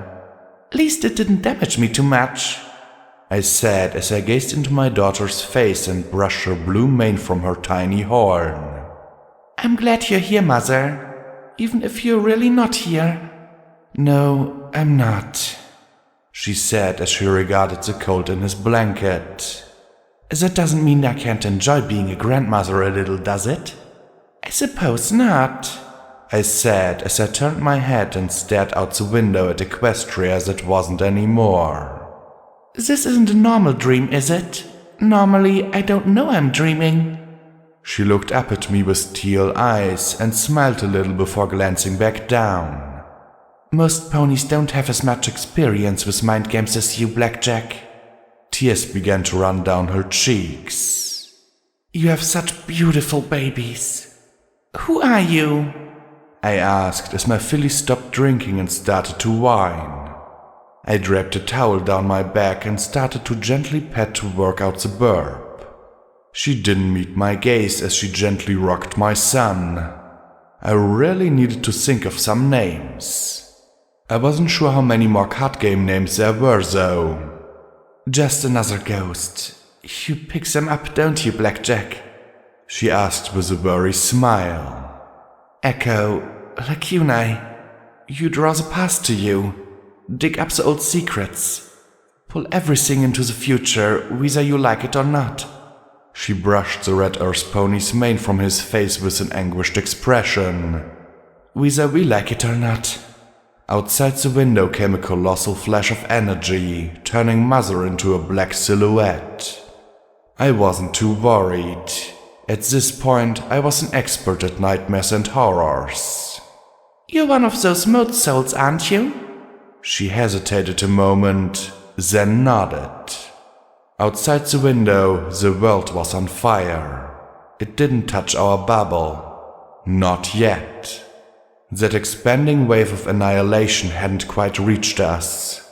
Why are there so many of you in the core? The house exploded in a silent wave. The wood splintering, the pipes twisting like drinking straws. Still, we were untouched. This was a dream after all. I watched the corpse of my neighbor Midnight lying on her lawn. A small mote of light rose up from her, rising towards the sky. Then it was suddenly pulled back. I watched it approach the ruins of the house and a small box that read Roselak Pest Solutions. With a tiny cry, it was pulled away. It drew us, from all over Equestria, all over the world. She sniffed. Can you imagine what it was like? We died, but we can't pass on. We were drawn through those silver rings to this place. We're trapped here, like you. But why? I asked as my daughter gave a little burp and didn't vomit down my back for a change. Mom's suggestion to add a little rice to the milk had worked after all. Why does it draw you here? I knew how. The silver rings. But what was the ultimate purpose behind them? I don't know. Because it can, I suppose. It doesn't eat us, doesn't need us. And yet it craves us and keeps us trapped within this place. She said quietly. Perhaps it delights in tormenting us. Or maybe it thinks it's protecting us from the ever after. It can't get all of us. I'm still waiting for my sister to join me. And horrified she will. She hung her head mournfully. Sister? But she reached out a hoof and covered my mouth so I couldn't ask the question. I'm sending you help, Blackjack. Please, do what you have to. Get out of here. See to your babies. Who are you? I murmured as tears ran down my eyes. Someone who knows what it's like to deserve hurt. She replied in a whisper, the light fading out around us. She scooped up my filly in her hoof. I'll look after your babies till you return. Some pony was putting something hard into my mouth. I pulled it in with my tongue, tasted the fiery flavor of a ruby, masticated, and swallowed. Instantly, my systems started booting up again. Oh, thank you, Boo, I said as my eyes flickered to life. The mottled, horrifying visage of an abomination pony met my eyes. It only had one eye, a maroon orb on the left side of its face. Only the fact that my EFS was blue kept my magic bullet in check. Another one behind it, with vestigial membranous wings, held a second gem in a moustache made of a brush of tendrils. There were more behind those, each holding a small gemstone. I levitated them to me one after the next, eating them and refilling my batteries, waiting for them to try and eat me. But they didn't. They simply stared at me with their mismatched eyes. Thanks. I murmured awkwardly. Can you understand me? They stared in response. Can you lead me to Boo and Discord? The silent herd turned to regard each other, then began wandering up the sewer pipe. One stopped and turned its unblinking eye back at me. Okay, I'm coming. I scrambled after them, barely able to fit with my wings. I had to trust that they knew where we were going. The pipe led to a crevice which led to a partially collapsed subway which led to a rock slide. All the while, I passed by more and more weird things. Plenty were ponies, but I spotted others that appeared to be griffins, or zebras, or even hellhounds. They stood around or wandered aimlessly. Every now and then, one would misstep and tumble, coming apart like wet road apples. A mote of light escaped and wandered away. The bloody goop would form spiders, or scorpions, or other skittering things that I occasionally had to splatter with boomstick. Once, I watched a mote as it slipped into a puddle of bloody goo, which then coalesced into a tiny weird griffin. Flesh and soul, but no mind, and without a soul, they became monsters. But why? I asked, baffled. Even a little purple pony in my head was fresh out of ideas. Then I heard a wonderfully familiar voice from down a passage. Is you sure Blackjack is gonna come this way? Boo asked, her voice distant and coming from somewhere above. I opened my mouth to call out, but then closed it and scanned the tunnel. There might be critters nearby. I needed to find a way up to them. Oh, dare I say she'll be around soon enough. When it's dramatically appropriate. Discord replied, her voice echoing softly in the tunnels. She has a knack for that sort of thing. It really is a useful perk for arriving just in the nick of time and saves the day. Quite aggravating. You're so weird, Discord. Boo huffed. Nothing you say makes any sense. What fun is that making sense, my dear Philly? Discord replied fondly, her dry chuckle reaching my ears as it echoed through the tunnels. I'm a being of chaos. I delight in mischief, upsetting order, thwarting the plans of others, and occasionally mixing weather patterns with snack foods. Was you really bad? Discord didn't answer for several seconds, and when he did, it was soft and reflective. I suppose I was, dear Boo. I spotted an elevator shaft. The mayor's voice seemed to come down it. There wasn't anything for it. I looked around at the mangled herd, turned on my levitation talismans, and started up, leaving them behind. Why were you bad, Discord? Oh, you too? Honestly, does no one actually listen to me? The satellite-stamped sisters have been dead for 2 centuries, and they still have more pull. And I've made sure to be on my best behavior and everything while in you. No doubt Boo would have heard my hoofs and wingtips scraping the walls if she wasn't in a conversation. Still, at the time, I don't think I realized how terrible it was to hurt. Harm, to me, was boredom. If ponies didn't like my pranks, it was because they lacked the humor and wit to appreciate the gift I offered. Fear, suffering, misery, I didn't understand the harm they caused others. I was only interested in the fun of the new. He let out a long sigh.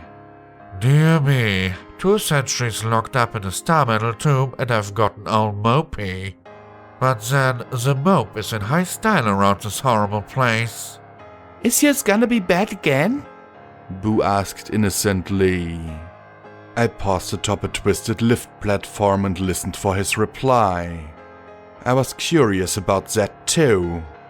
My dear, at the moment I am a fragment of a wisp of a particle of my former power. Were I not safely within you, I'd be blown out, like a candle. Discord said fondly, but also in tired tones. I'm far too old and worn out for those shenanigans. One more prank, I think. One more. But if I had my choice... She hummed speculatively. Perhaps, but it is in my nature to be contrary. If the status quo is wickedness, I am valiant. And there's so much wickedness in this world today, order and chaos alike. I couldn't let that stand. But then, well, if the norm is civility and order, I dissent. Usually. But I can't help but think that, even if her mate's a little short, and she can be so terribly depressing at times, Blackjack does remind me of what a certain yellow pony would have been. I mean, seriously, freeing me, no questions asked or deals demanded? Telling me to do better? She needs someone around to tell her to stop apologizing to the dragon trying to eat her, and take her out drinking. I like drunk Jack. I rose to the open elevator door and stepped out. Well, I'm glad we are friends, Discord. Or at least on the same side. I said as I deactivated the talismans and immediately popped a ruby. Boo rose to her hoofs and launched herself at me. Blackjack! I'm sure a few months ago I would have been adorably bowled over. Instead, she clanged loudly against my armor plate and sank into a heap. Ow! She whined, rubbing her head. Sorry. I said as I kissed Boo's boo-boo. You do okay? Oh, absolutely delightful. Wonderful place to sit around and linger. Discord replied, rolling her mismatched eyes. I'm thinking of setting up a summer cottage. The view of the horrific abyss is quite lovely this time of year. She stood and tapped the door with her hoof, scraping away some of the oxidation. Robronco access hatch 11D. Trespassers will be pinkied. I knew you'd arrive here, Blackjack. There's no way you'd fall to a common spawn of these depths, no matter how delightful. Delightful? As opposed to something like him? Do you know what that monster was? I asked, then pointed down. There were these things. My specificity earned me a worry arch of her brow and a sardonic smirk. They were mismatched, mangled things. Pony things and griffin things and just things. Discord sighed, shaking her head. Does this have anything to do with the Eater Tucumare thing? An alien device of immense complexity that may also be an eldritch abomination of mind-shocking power projecting a field that liquefies flesh, causing that flesh to transform and alter into monsters of grotesque magnificence? Discord gushed, her red and yellow eyes growing by the second as she leaned towards me. Then she gave a dismissive wave of her hoof. Nah, couldn't be. Personally, I think there's something in the water. Fluoridation. Look it up. Fluoridation? I muttered weakly, then shook my head hard. Focus. Why would the Eater create monsters? Why, Blackjack, that's what stars do. It's what they live for. Discord said with a shrug. That and shine and sing all day long. Personally, I prefer a little interaction. Some give and take, tit for tat. So, stars create life? I murmured. Or shine. They're very proud of the shining and the singing. Stars. She snorted, waving her hoof dismissively. Prima donnas, every one of them, always needing the spotlight. Never standing to the upstaged for a moment. Then she blinked and touched her chest with a smirk. What? I couldn't take time to enjoy Discord's blatant hypocrisy though. The words the Eater had blared struck me. Discord was inherently dishonest, and there was an honesty in that. And if Cognitum is right? Discord shrugged once more. Then it's a machine of irreducible complexity like yours truly, incapable of being understood. The fine line where magic and technology meet, and beyond that another where they mesh with life. Maybe it's trying to rebuild the organisms of whatever place it came from, far, far away. Or maybe it's just in need of a good debugging. After all, you've run into other intelligent machines. That was true. Cognitum, Applebot, so many months ago. Happy Horn's healing machines. I guess there's no real difference. Discord gaped at me.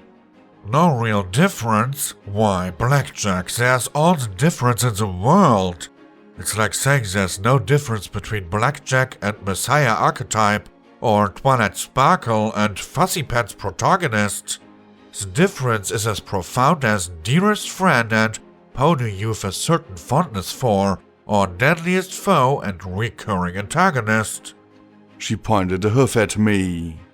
When you think of something in such a way, you define it, contextualize it, you make it matter. If the Eater is just a piece of technological equipment run amok, then really everything you've gone through is a technical glitch. But if the Eater is a fallen star, a god, maimed and dead, seeking to be reborn, then everything you are, everything you've done, is a struggle for the very survival of the world. What stakes could be higher? Discord declared grandly, hoofs raised to the roof. Then she sat and gave a little wave of her hoof. But, no real difference. Like, whatever. I stared at her. Cognitum and Dawn believed the former. That the Tocomare and the car were simply malfunctioning and damaged. The solution to the wasteland was simply controlling, repairing, and utilizing infrastructure to restore society. All very neat and tidy. Red Eye would approve. So would Little Pip, I suspected. But what if this truly was more than simply fixing X to do Y? Was there a deeper meaning to anything I was doing?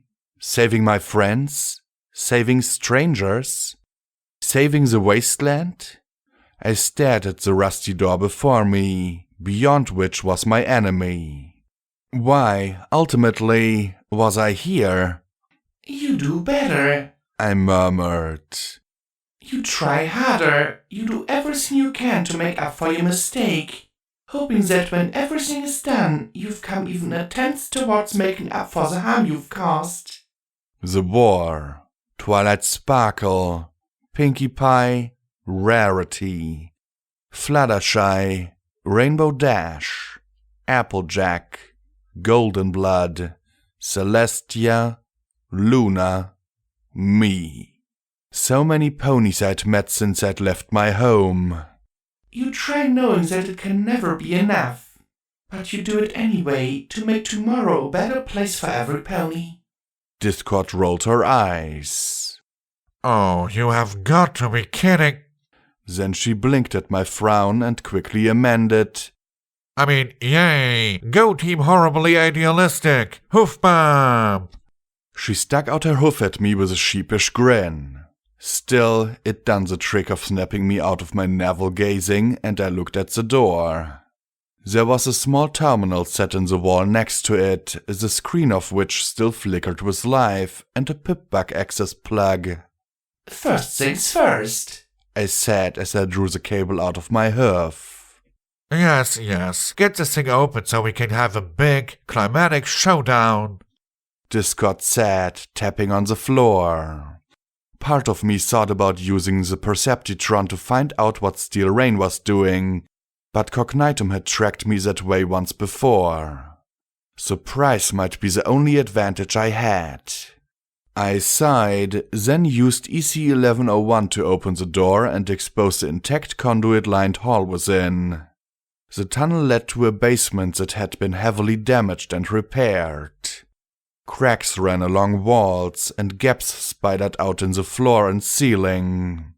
These were repaired with bolted plates, struts, and jacks. Clearly, some pony had been busy preventing this place from falling apart completely. There were also dozens, perhaps hundreds of crates of weapons, ammo, chems, and body armor. Enough for a small army. Shaky foundations and lots of explosives? Even I could see the potential. Are you thinking what I'm thinking? Discord asked softly with a grin. Yeah, but I need to talk to Cognitum first. Find out what she knows about Horizons. Then we can blow this place up. I replied as I loaded up on magazines of 12mm rounds. Well, that's hardly what I was thinking. Discord replied indignantly. I was thinking that marmalade would go wonderfully on pizza. I laughed quietly. That does sound good, actually. We should have that when we get done down here. Discord stared at me, skeptically, but then nudged my shoulder with a hoof. Deal. The far side of the basement seemed to have all the working generators. A strong blue glow shone through the cracks and supports. If I were an insane supercomputer, that's where I could be. I'll make my way over there. What are you going to do? I asked Discord. Why, what I always do. I'm shocked you even asked. Discord said reproachfully, then grinned and rubbed her hoofs together with a purely diabolical expression on her face. Make mischief. She caught my raised brow and added, All in the name of goodness, of course. Uh-huh. I said skeptically. Just don't do anything I would do, Discord. I don't want to lose any more friends. Of course, she said a little bit dejectedly. I know how much you ponies hate to lose your friends. She waved a hoof dismissively. Well, fear not, Boom will come to no harm with me. I mean you too, you know. I added, tapping her chest. You stay safe as well. She stared at me a moment. You really mean that, Blackjack? Of course, you're definitely a 10 of my weirdness scale, but, well, you've got a hell of a bad reputation. If even half of those old stories are to be believed, you've suffered more than enough for everything you're supposed to have done. Everything I've seen you do has been good, if odd. And what you've told me, even if I don't agree with all of it, makes it seem like you want to keep that up. I hope that's one thing that won't change at least. So, yeah, you're my friend. I said with a little shrug and smile. Suddenly, I found myself hugged by the yellow and red-eyed, snaggle-toothed mare. You're a bit less cushy than Fluttershy, but you'll do, she said with a smile. Just don't forget to write when this is all over. I simply won't stand for a sparkle not writing me. It's terribly rude. Yeah, sure, I said with a baffled look. What was all that about? Take care, Discord, Boo. You be careful, Blackjack, Boo replied, and the white mare disappeared into the darkness of the Robronco basement. I stared at the blue glow shining ahead of me, took a deep breath, and advanced. I made my way through the basement as silently as I could manage. I knew Cognitum wasn't alone, but she didn't know about me or Discord. I'd have to neutralize any protectors she had. And speaking of which, the ground began to rumble as a Rainbow Ultra Sentinel rolled around the corner. I barely had time to duck behind some crates as the massive war machine rolled past. Further ahead was a second one. Over there to the left, a third. Okay, those might be a problem. Still, the basement was tight and cluttered. The machine had passed me without stopping. I just had to keep on my hoofs. Their presence definitely complicated matters though. I couldn't just trot up to her with huge killer robots rolling around. And blowing them up would definitely get this party started prematurely. I wished Scotch Tape was here. Maybe Ultra Sentinels were a bit much, but she could just shut them down, no sweat. I paused, then frowned and glanced at my pip-back. EC-1101 had been made to access Equestrian systems. Did robots count? Dealer! I whispered as loudly as I dared. I glanced around, making sure the Ultra Sentinels were out of earshot. Echo, are you there? A flicker in my vision and he appeared. Once he'd looked like death. Now he appeared like a ghost, translucent, pale, and suffering. The pained expression he wore made me want to hug him. Yes, Blackjack, he whispered. My reason for calling him fell back, and I was barely able to resist the urge to ask him if he was okay. Of course he wasn't. He was a mind and soul trapped in a pip-bag, slowly dying. Can I help you? For a moment he appeared confused, and then, if anything, his sickly features turned even worse. No, Blackjack, I'm sorry, you can't. He turned away from me, then asked softly, What do you need, Blackjack? I wanted to press him a moment, but couldn't. Not as he was now. These Ultra Sentinels, can you use EC-1101 to keep them from blasting me? He didn't answer for a moment, then said, so quietly that I almost missed it, Don't worry about the robots. Just do what you have to do. I stared extra hard at the EFS bar of the nearest robot. Blue. Huh. That was easy, I murmured, glancing back. Then I froze as I saw the translucent tears on his cheeks as he stared at me in desolation, then faded away completely. Sorry, he breathed in my ear. I'm so sorry, Blackjack. You did your best. Big Macintosh would be proud. Thank you, Echo. I said, but to no response. Echo? Nothing. Echo! I said a little louder. Still nothing. I sighed and rose slowly. You did so much for me. If there was some way I could help, I would. I'm sorry. I murmured, then stepped slowly towards the blue-barred Ultra Sentinel, wary of it turning red and vaporizing me on the spot. It ignored my presence, so I trotted past and approached the blue glow at the far side of the basement. Pipes and supports gave way to a large antechamber I'd seen weeks ago in a memory. There, atop a large steel platform framed by 2 pairs of parallel bars descending diagonally away along either side, was a massive heap of computer circuitry of Horse's knockoff Crusader mainframe. Heavy structural reinforcement beams had been attached to the side, and for some reason a crane arm had been mounted on top. Either the change in perspective or maybe my nerves made the machine look even larger than I remembered. From above dangled an umbilical of cables, hoses, and wires. Transparent glass tubes full of bluish fluids gurgled, and a palpable aura of chill air surrounded the immense machine.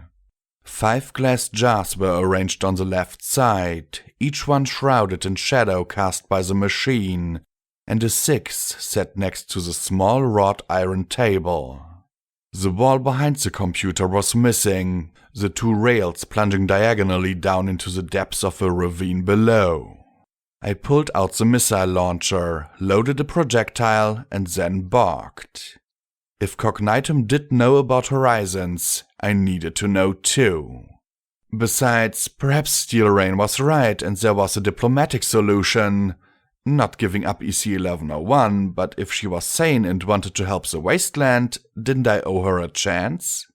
Softest damn heart in the wasteland, I muttered. But if it so much as farted a spark at me, I'd whack it with a missile till it behaved. Cognitum, I said as I slowly ascended the metal stairs leading up to the top of the heavy steel plate. From the center of the hulking machine, a whir began. It sounded almost like a purr. At last, a mare said from the shadows. Keep your distance, I said quietly, keeping the missile launcher pointed at the shadowy shape approaching me from the back of the enormous machine. I'm pretty sure it's bad manners to talk with a missile launcher pointed at someone, but I've had a really long day. Quite understandable. She slowly strode forward, from the darkness emerging a mare with a beautiful lilac and pink tresses, a glimmering white horn, and soft understanding green eyes. Sweetie Belle smiled beneficially down at me as she waited at the top of the stairs. I've waited a long time for this moment, she said with a pleased smile. It's good to finally meet you, face to face. How could I resist? You've made my life complicated, Cognitum. All for this, I said, lifting my forehoof. Her eyes locked onto it for several seconds. Yes, all for that, she said as she gazed at where my pip-bug lay. Then she looked at me. Do forgive my poor choice in servants.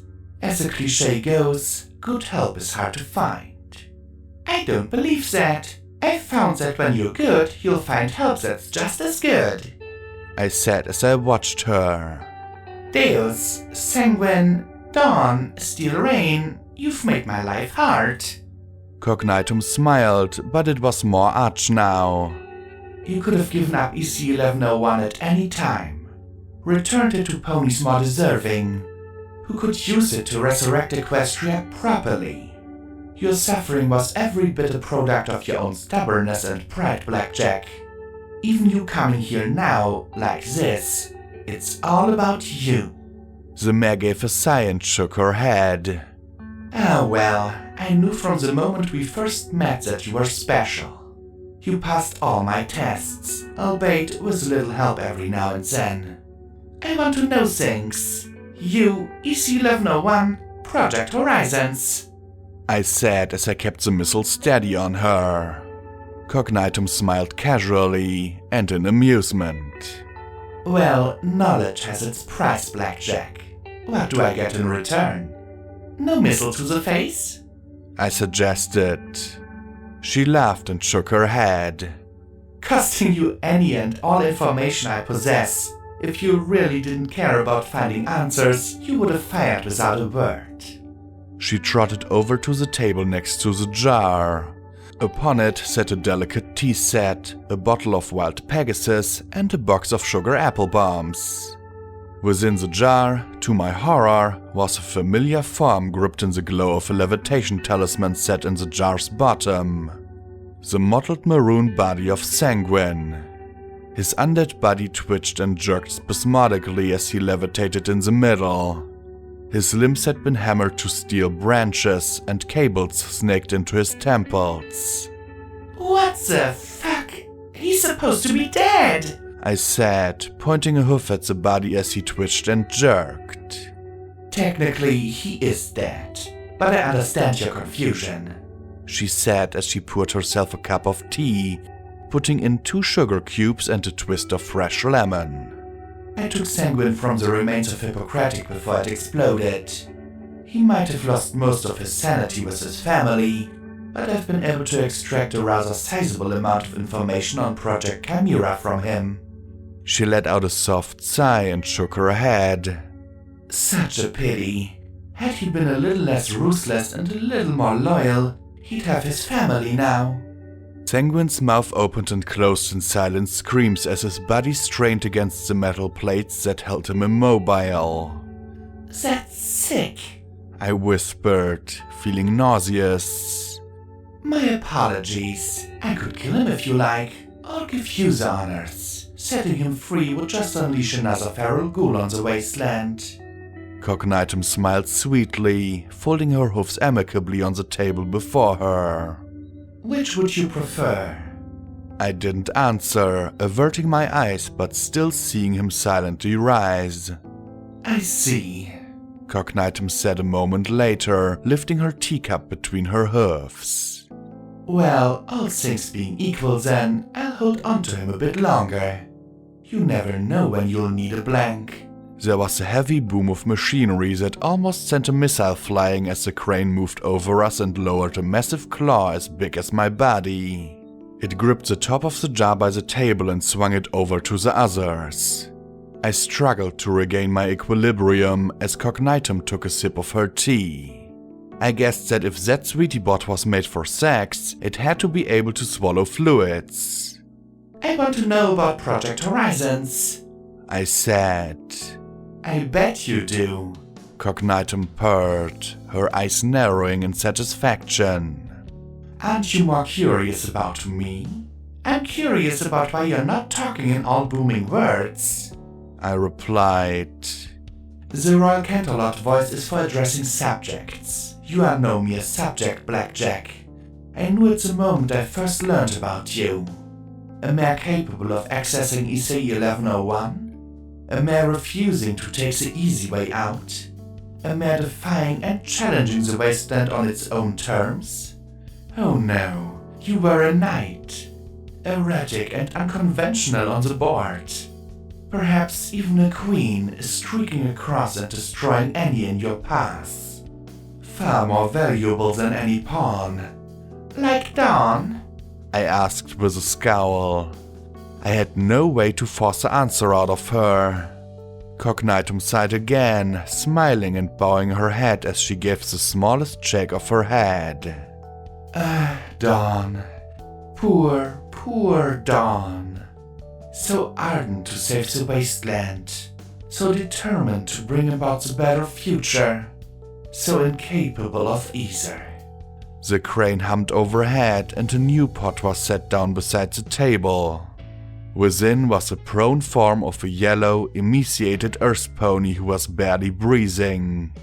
Oopsie, wrong jar. It was whisked up once more. I'm sure you've noticed that this jar functions the same as the stasis pods. Quite useful technology. It can keep a body preserved. Forever. That's sick, I muttered again. What an odd notion you have, Blackjack. Cognitum replied in turn. They all would have died long ago if I hadn't kept them. The crane returned with the familiar synthetic body of Dawn. Her bladed wings and forehoofs had been plucked off, leaving tatters of metal and cables and the broken stumps and bone. A spear of metal ran vertically from the top of the jar to the bottom, like a metal martini or leaf. Here she is. No, Dawn groaned as her eyes focused on me. no, no, no. Yes, my dearest pawn. Yes. Blackjack is here. She proved stronger, tougher, more determined, more worthy. For a moment, the urbane mask on Sweetie Belle's face slipped, and I saw the vicious machine beneath. It was all that I could do not to fire. Knowledge be damned. Cognitum saw my frown, and the urbane aspect returned. I'd be quite happy to give her to you, Blackjack. Perhaps you could rehabilitate her, reunite her with her family. I'm quite sure they'd love that. No, please, no. Dawn whimpered as she struggled against the spear pinning her through the middle of the jar. Please. Let her go, I ordered, really wanting to blast this monster before me. Cognitum paused, mouth open as she stared a moment, then replied, No, I don't think so. Not just yet. But soon, if we can come to an arrangement. She wanted something. Beyond EC 1101. What kind of arrangement? The crane yanked the jar back into the air. For a long instant, she regarded me, then smiled. Do you know who I am? An insane computer, I countered, winning a momentary frown of annoyance. She recovered a moment later, but I filed it away for later. Hardly, she countered, filling her tea yet again. Then, as calmly as you pleased, she said, I am Princess Luna. I laughed. Right, and I'm Princess Celestia. Pleased to meet you again, sister. Her face was a mask of composure. I'm quite serious. You're a glitchy pile of buggy software, I countered. And no way you're Princess Luna, not even close. On the contrary, she countered evenly. The air above us shimmered and ghostly holograms filled the room. I recognized Horse and the slew of other visitors trying on the shimmery, golden-threaded and gemmed cap.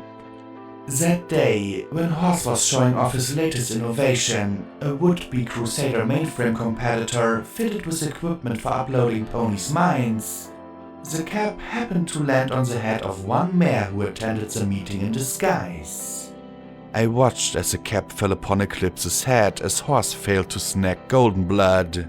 He'd hoped to raid Goldenblood of his secrets.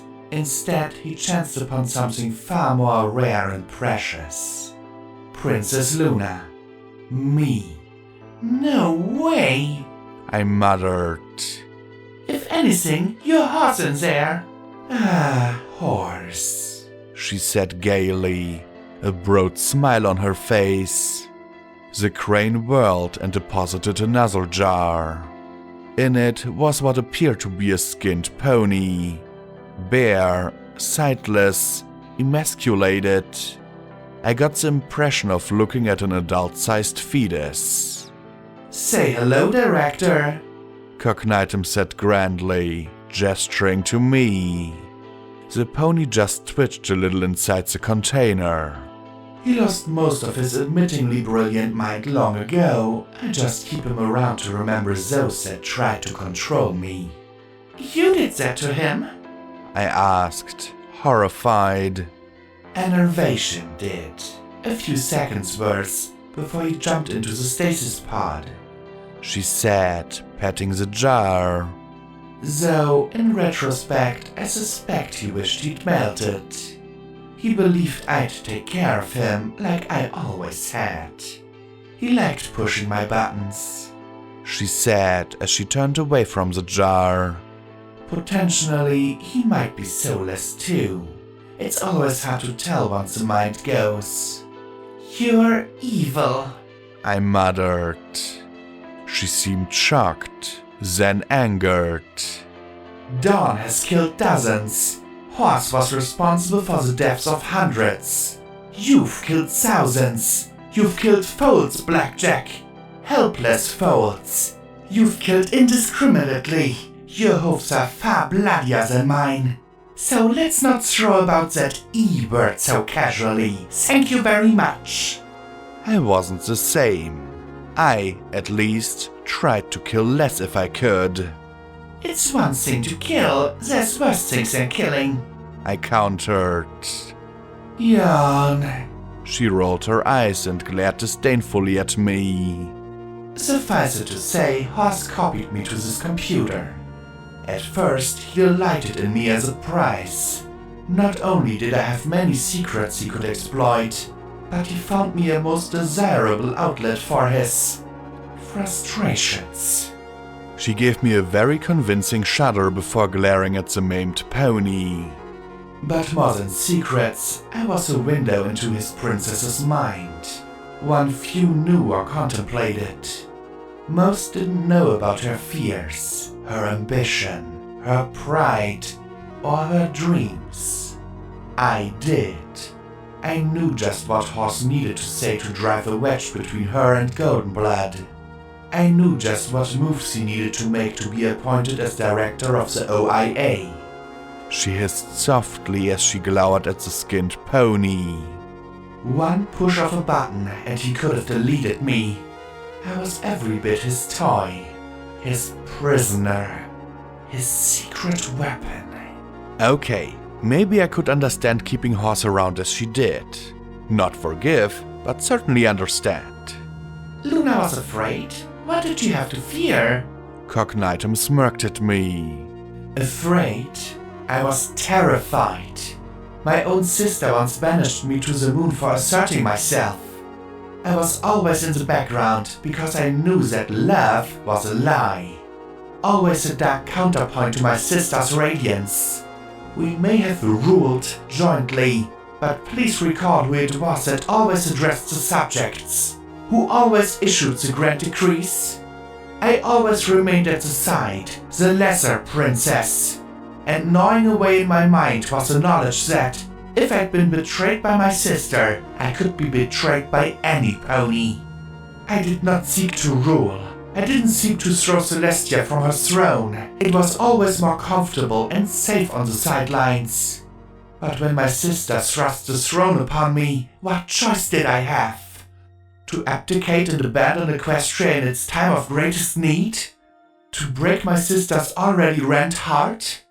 I had no choice, so I decided to rule as I once craved. Recognition, respect. Oh, how desire and terror fought inside me. To be a ruler in the spotlight, but exposed and vulnerable. She shook her head. So I determined to make a realm that would never hurt me, that would love me, that I could control safely and securely. But how? I wasn't Celestia. I didn't attend functions and galas and charm aristoponies and command guards. I preferred intimacy. I dealt with ponies in their dreams, met them in the quiet times of their lives when they were most vulnerable. I was a princess of the moon, of the night, elusive, ever-changing, and removed. The ministries were not simply tools for running the war, but also to shield me from the anger of my subjects for any hardships we faced. Far better Pinkie Pie be feared than me. Okay, if she wasn't at least partially Luna, she'd done some damned in-depth study for the part. Still, this mare didn't sound like Luna to me. Everything she said was perfectly reasonable and logical. I knew what it was like to be torn by desire and fear. I knew what it was like to want something, even if it drew you to make mistakes. But still, this mare sounded petty, paranoid, vicious even. Nothing I associated with that mare I'd seen in memory. Maybe the war had changed her more than any pony knew, but I still couldn't believe that this machine before me was the real Princess Luna. Even if what you say is true, I said slowly. What does it have to do with me? Cognitum just stared at me, a calculating look in her eyes and a casual smile on her lips. There's two parts to that, really. The first is that I want control of my land back. You've seen the factories around the core. There are hundreds more just like them all across Equestria. You saw what Red Eye hoped to accomplish with his pathetic forges? I will be capable of controlling an army of machines and more who will return order to this wasteland. Raiders will be extinguished. Disease, hunger, and poverty abolished. The Tocomare will be brought fully online, the innervation sealed away for good. The weather will be controlled by me through my SPP, and Equestria shall be reborn, stronger for its sufferings and more determined than ever before. Yeah, I could really see Little Pip giving control of the SPP to this nut. Celestia would just love a crazy computer pretending she was her sister. And for that you need EC1101. Yes, but that isn't enough. Not at all. Cognitum said calmly. You see, I need a body. A body? You have a body! I said, gesturing to the sweetie bot before me. I have a shell, a peripheral. One with limited range, which can be intercepted, blocked, or even subverted. No one will respect a machine, even if I am the legitimate ruler of this land. I need a body that is powerful, resilient, augmented, she said as she gave me eyes that in any other circumstance promised a rutting. In this case, I anticipated I was about to get much worse. You want my body? I said as I backed away. No, try hell no! Your body and augmentations have proven superior time and time again, she said matter-of-factly, gesturing over her shoulder at the row of jars in the shadows behind her. I considered the Dawn model, but once you obtained wings, it seems that your design was the superior one. And really, what kind of princess can't do magic? She rose and began trotting around me. Not quite as synthetic as I was hoping, but I think that's an asset. I would still have to make a few changes, of course. That graffiti you've etched in your plating simply won't do. I almost put a missile into the machine then and there, but I was still trapped by the fact that she hadn't told me anything about Horizons yet. And she knew. I just knew she knew. Thus far, Steel Rain was nowhere to be seen, and the Ultra Sentinels were keeping away. I couldn't see how she could take my body. Afraid you can't have it. I'm kind of using it, I retorted flatly, thinking it a better response than, "You are fucking nuts." Don't worry about that. I have an immensely superior vessel for you to inhabit. I'm not a monster, and you have to consider the benefits of such a trade. Without EC-1101, you'd no longer have the burden of dealing with controlling and organizing Equestria.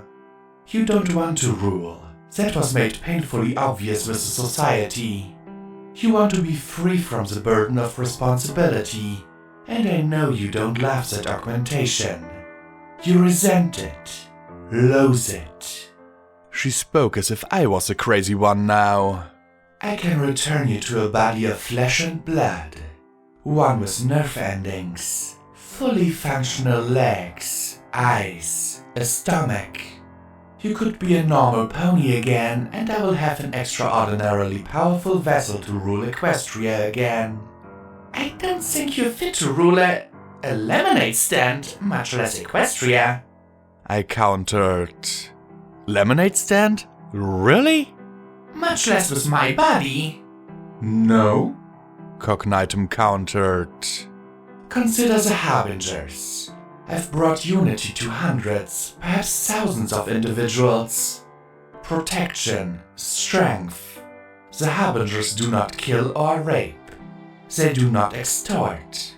They exist to bring about Equestria's return. My return. Yes, they were opposed to you, but only because of Dawn's jealousy. With my intellect, my knowledge, and EC-1101 granting me full and direct access, I could tame the hoof in a month. The wasteland in a year. No more raiders, no more murder. It will be civilized again. Comfort, peace, and you can share in that, Blackjack. You and your friends. P21 flashed into view above me, teaching a trio of foals. He can explore his true talent as a teacher rather than being consumed by rage, Cognitum said.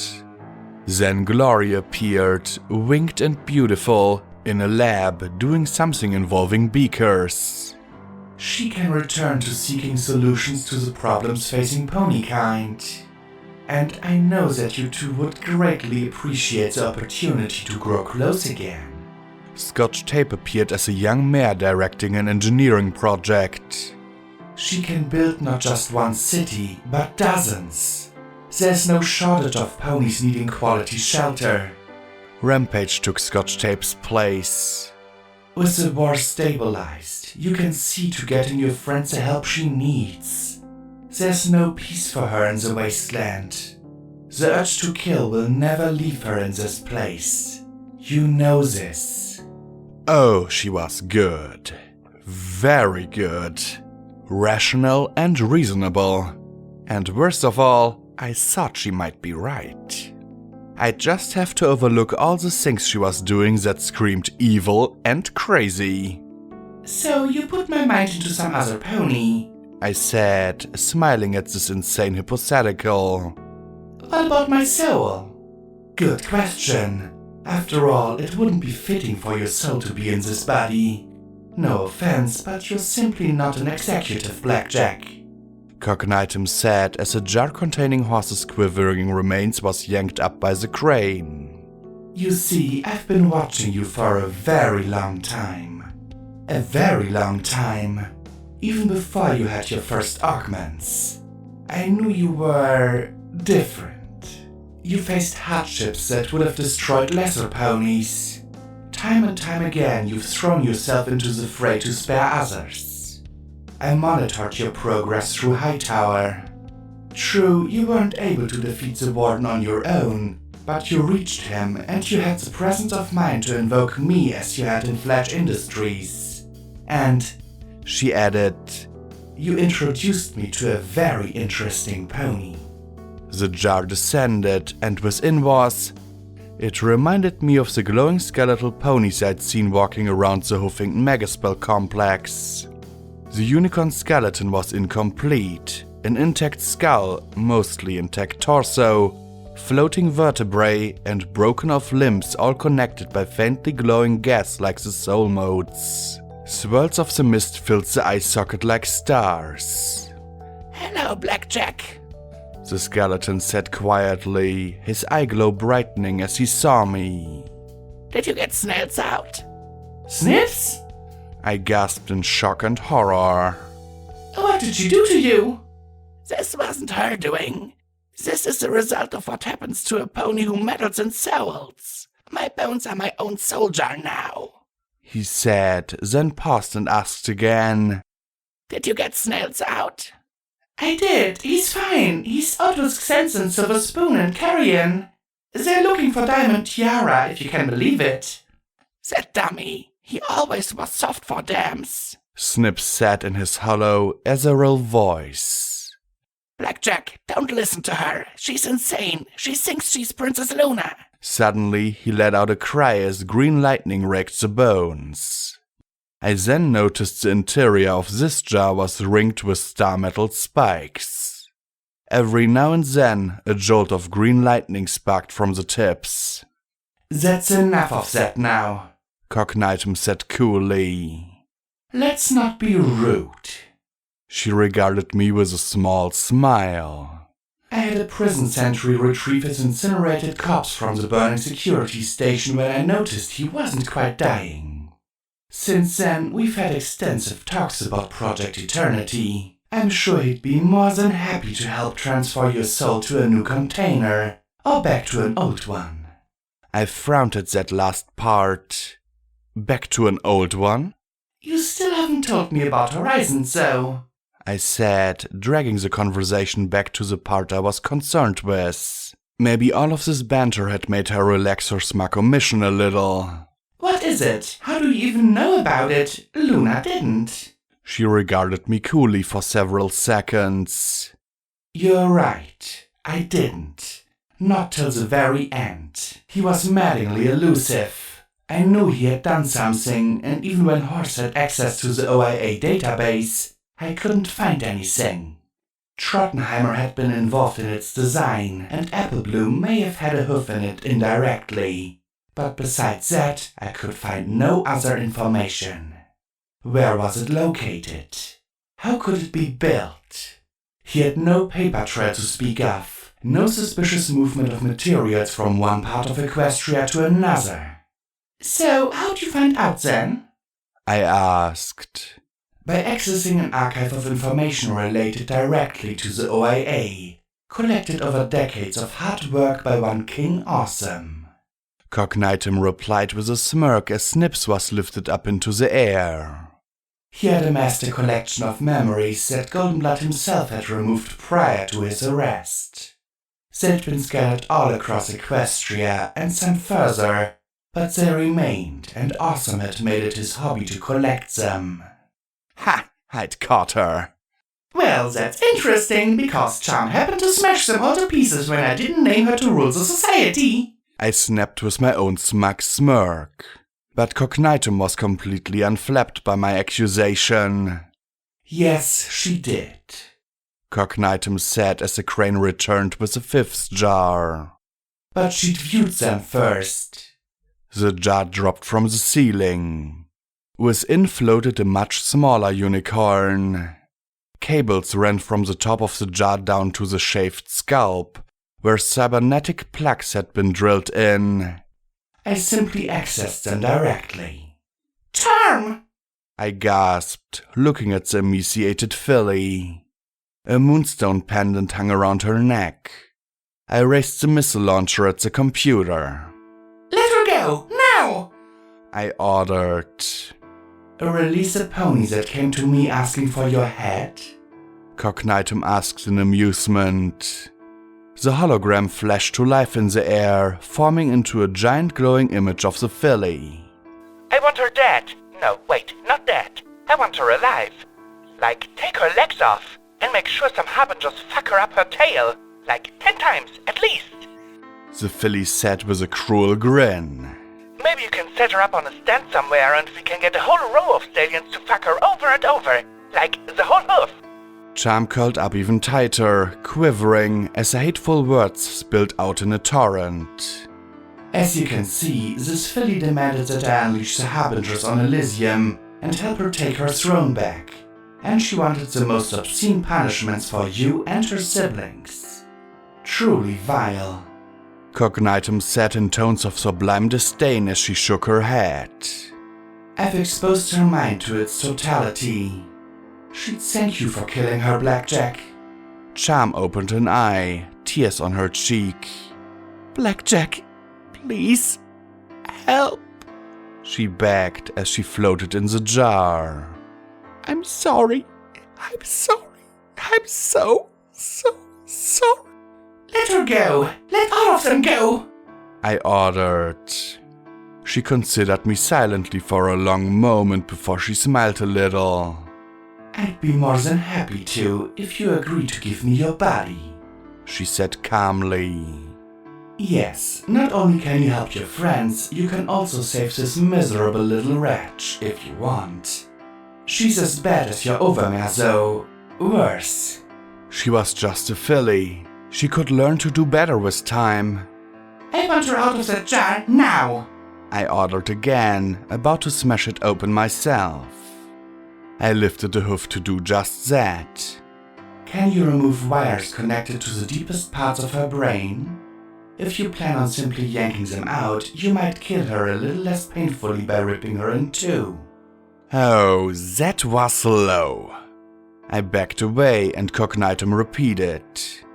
As I said, give me your body and I'll free her, happily. I don't need her anymore after all. Horizons, tell me what it is, now! I ordered. Any more obfuscation or games and I'd cut to the boom. Glory would be able to save Charm. I could choose through those cables if I really had to. She stared at me for the longest time. It was good so much of me was artificial. I practically vibrated mentally with the urge to destroy this monster once and for all. Fortunately, my body stayed steady. Do you accept my offer? Give me EC1101 and your body, and I will give you everything you desire and more. We could both have what we want. Tell me! I demanded again. We can bring peace to the wasteland, unity to all the races that inhabit it, safety and security to all that crave it. Cognitum pleaded as she stepped before me. I know you don't approve of my methods, and I don't expect you to. But I know you desire the same ends I do. Work with me and you can help return the world to its glorious state.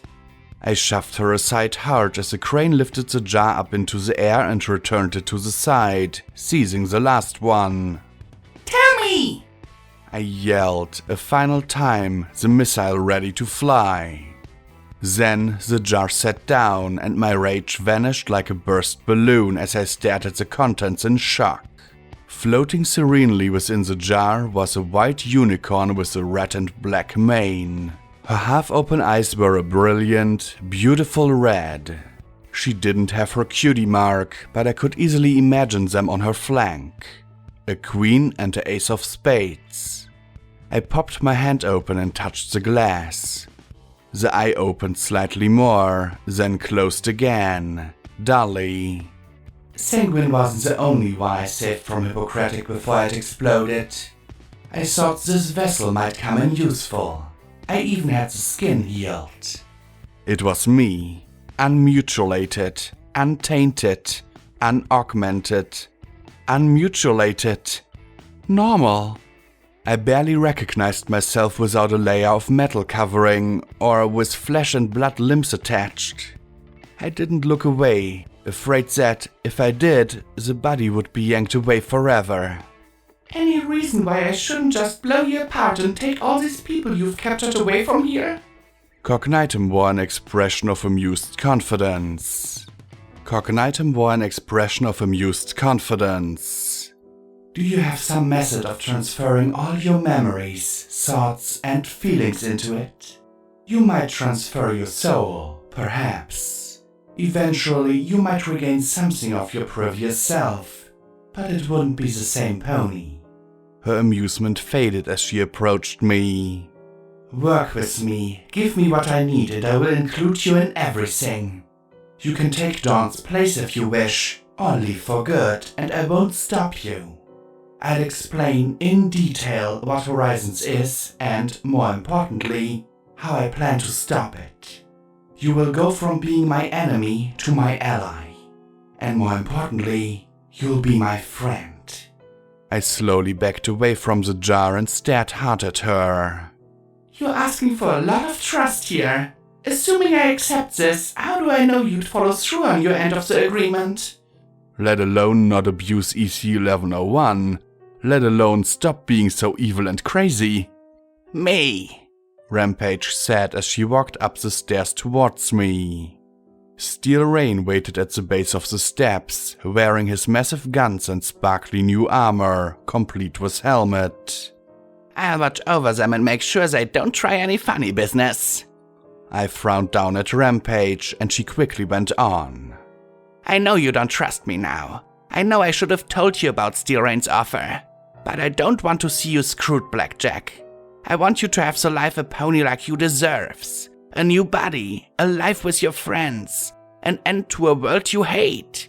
Cognitum can do all that. Let her have the headache of ruling things and dealing with Horizons. If she fucks up, you can kill her then. And you'll be dead, I added levelly. She rolled her eyes. Yes, I'll be dead. Honestly, I sell you out and you're still hung up on that? What do I have to do to get it through your head that I'm a no pony? A fake. A glommed together amalgam of souls. Have you found one memory, any memory, that's of me and me alone? No, I haven't, I replied evenly. Then face the fact that this is a solution where every pony gets what they want. Cox gets to be the princess again. Steel Rain gets to play with big toys. I get a coffin. You get your life back without abandoning the hoof. Glory gets a mare she can snuggle with. Every pony wins, she said, then jabbed a hoof at Cognitum. And if she gets out of line, the Twilight Society can blast the core with Celestia 1, or the Lightbringer can drop a hurricane on this place. It doesn't have to be you, she said as she stared into my eyes in earnest, the pale gaze sincere and craving my acceptance of her decision. You've always been about giving ponies a chance, Cognitum said quietly. She had a point, but still. The consequences of them being allowed to fuck up were greater than my worst nightmare. I turned and looked back at Cognitum. How about we turn it around? I asked. Why don't you trust me? Tell me everything you know about Horizons and how to stop it. I do. You help settle things down in the hoof and then I give you EC-1101. What do you say? What's another year or two? Plenty of time for you to get killed, change your mind, or allow some pony else to access the systems. Cognitum replied smoothly, frowning at me. I'm sorry, but we must do it my way. I sighed, shaking my head. If only things could have been different. Hopefully, if I saved Charm, the filly would be grateful long enough to tell me what I needed to know. Sorry, I said, snapping the missile launcher up. And what of you? Cognitum asked as she stared at me, still calm. Huh? My bafflement made me hesitate a moment. What was she talking about? Do you agree with her decision? She said as she gazed into my eyes. Who was she talking to? I was about to ask, but before I could, she went on just as cryptically. She might be able to destroy me. The system has lots of volatile coolants and the like. I doubt, however, that what you want would survive my destruction. She raised her head slightly, as if gauging my reaction. I'm ready to honor my deal. Who are you talking? I started, and then my eyes widened. Dealer? I'm sorry, Blackjack. Dealer whispered miserably in my ears. But I don't want to die. Suddenly, words flashed across my vision. Command override. Cut strings.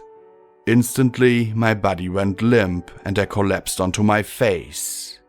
I could still see and hear, but even my ears were paralyzed. I barely had enough muscle to speak. Dealer! Dealer! What are you doing, dealer? Stop it! Don't kill her! Rampage shouted. I wouldn't dream of it, Rampage, Cognitum said smoothly. This is merely a gesture of trust, a demonstration of my good intent. It's the least I can do. I was turned onto my side so I could see Cognitum and my copy. I could also see a smaller door in the base of the machine swing open. From it slithered, like some exotic robot snake with its tail trapped in the computer, a long cable connected to a small golden web studded with tiny gems. The metal tendril climbed over and into the jar, and the golden netting spread out to cover the blank's head. Don't do this! Don't let her do this, Rampage! I begged, struggling to move and feeling panic growing inside me as the synthetic pony opened a panel in her hoof, pulled out a small data plug and advanced towards me. Please! Cox, you can do a surrogacy spell, can't you? Rampage asked quickly. I felt the plug push into the socket in my left temple. Cognitum rose and cocked her head at Rampage in clueless bafflement. A surrogacy spell, whatever. She then stopped and let out a soft of comprehension. Blackjack, she said in faint scandalized tones. You have been a busy mare, haven't you? Please, please don't. I begged. Can you do it? Rampage demanded. Transfer the baby to the blank? Cognitum didn't answer for several tense seconds. I regret to say that a blank is incapable of carrying a foal to term. Perhaps a blank could be used as an incubator for a foal nearly ready for birth, but blank reproductive systems lack proper hormonal regulation for pregnancy. A fetus implanted this early would miscarry long before birth, she said matter-of-factly. I likewise doubt a mare with Blackjack's augmentations could carry a foal past the second trimester. The reinforcements would crush the infant. I'm very sorry, but if I can find a suitable mare, rest assured that I will transfer the fetus immediately, Rampage. No, please, no! I groaned. Please, Rampage, I lost Shooter a twist, please! Suddenly, I felt a curious sensation, like going into a memory orb by using the Perceptitron. The world faded away bit by bit, my vision blurring, then doubling, and then slowly smearing back into focus. And then... The mare floated there in a jar, looking at a black cyber pony, a frozen unicorn robot, and a striped mare struggling against the hoofs of a pony in glittery silver power armor.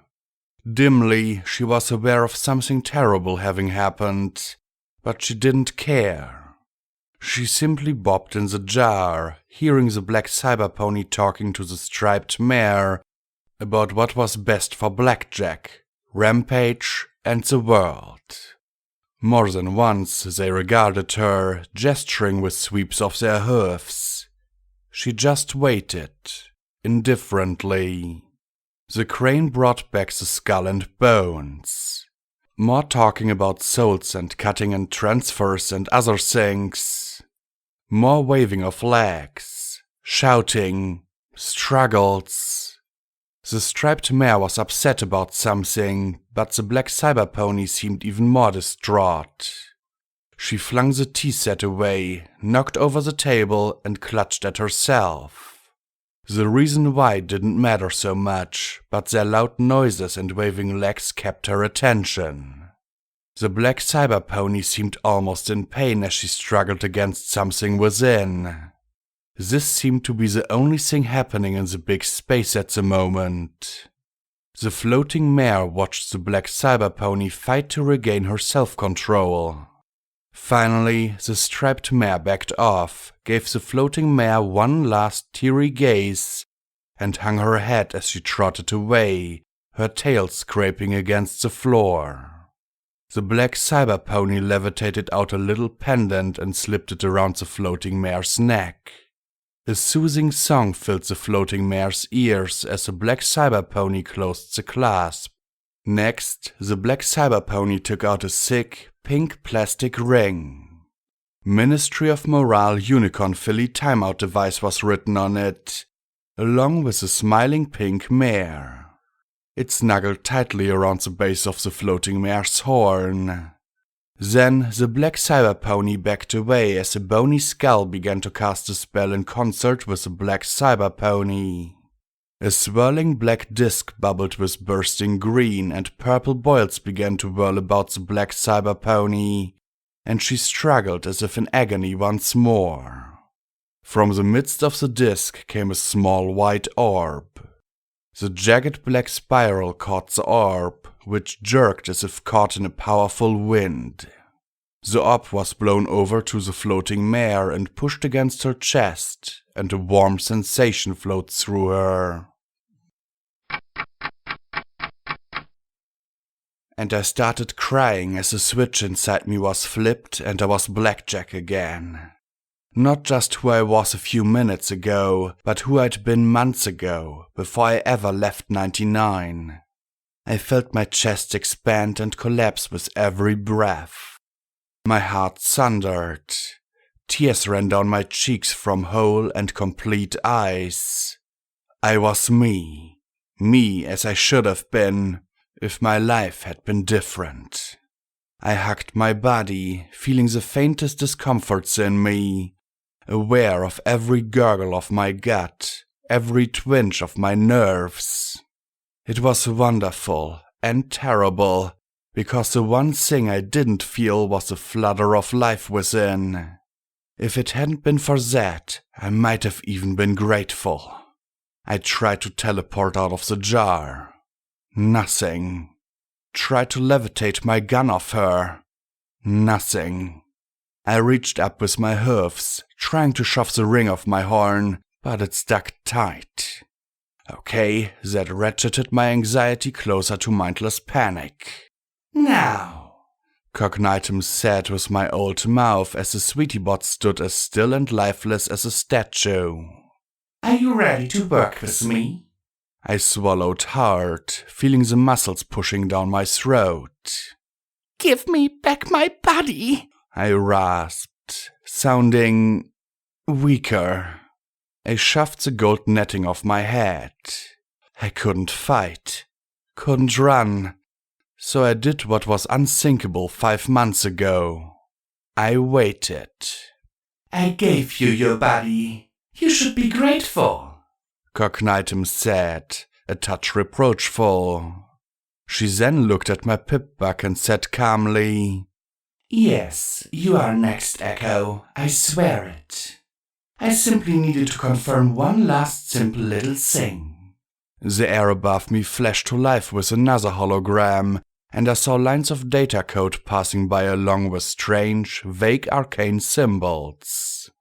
EC-1101, a command mega spell intact. Simply waiting for a pony who knows precisely how to use it. She turned and smiled at me. Thank you for delivering it and this fine new body to me. I didn't have a choice in the matter, I replied sourly. Of course you did. Echo said so dozens of times, though I'd have been quite put out with him if you'd actually listened.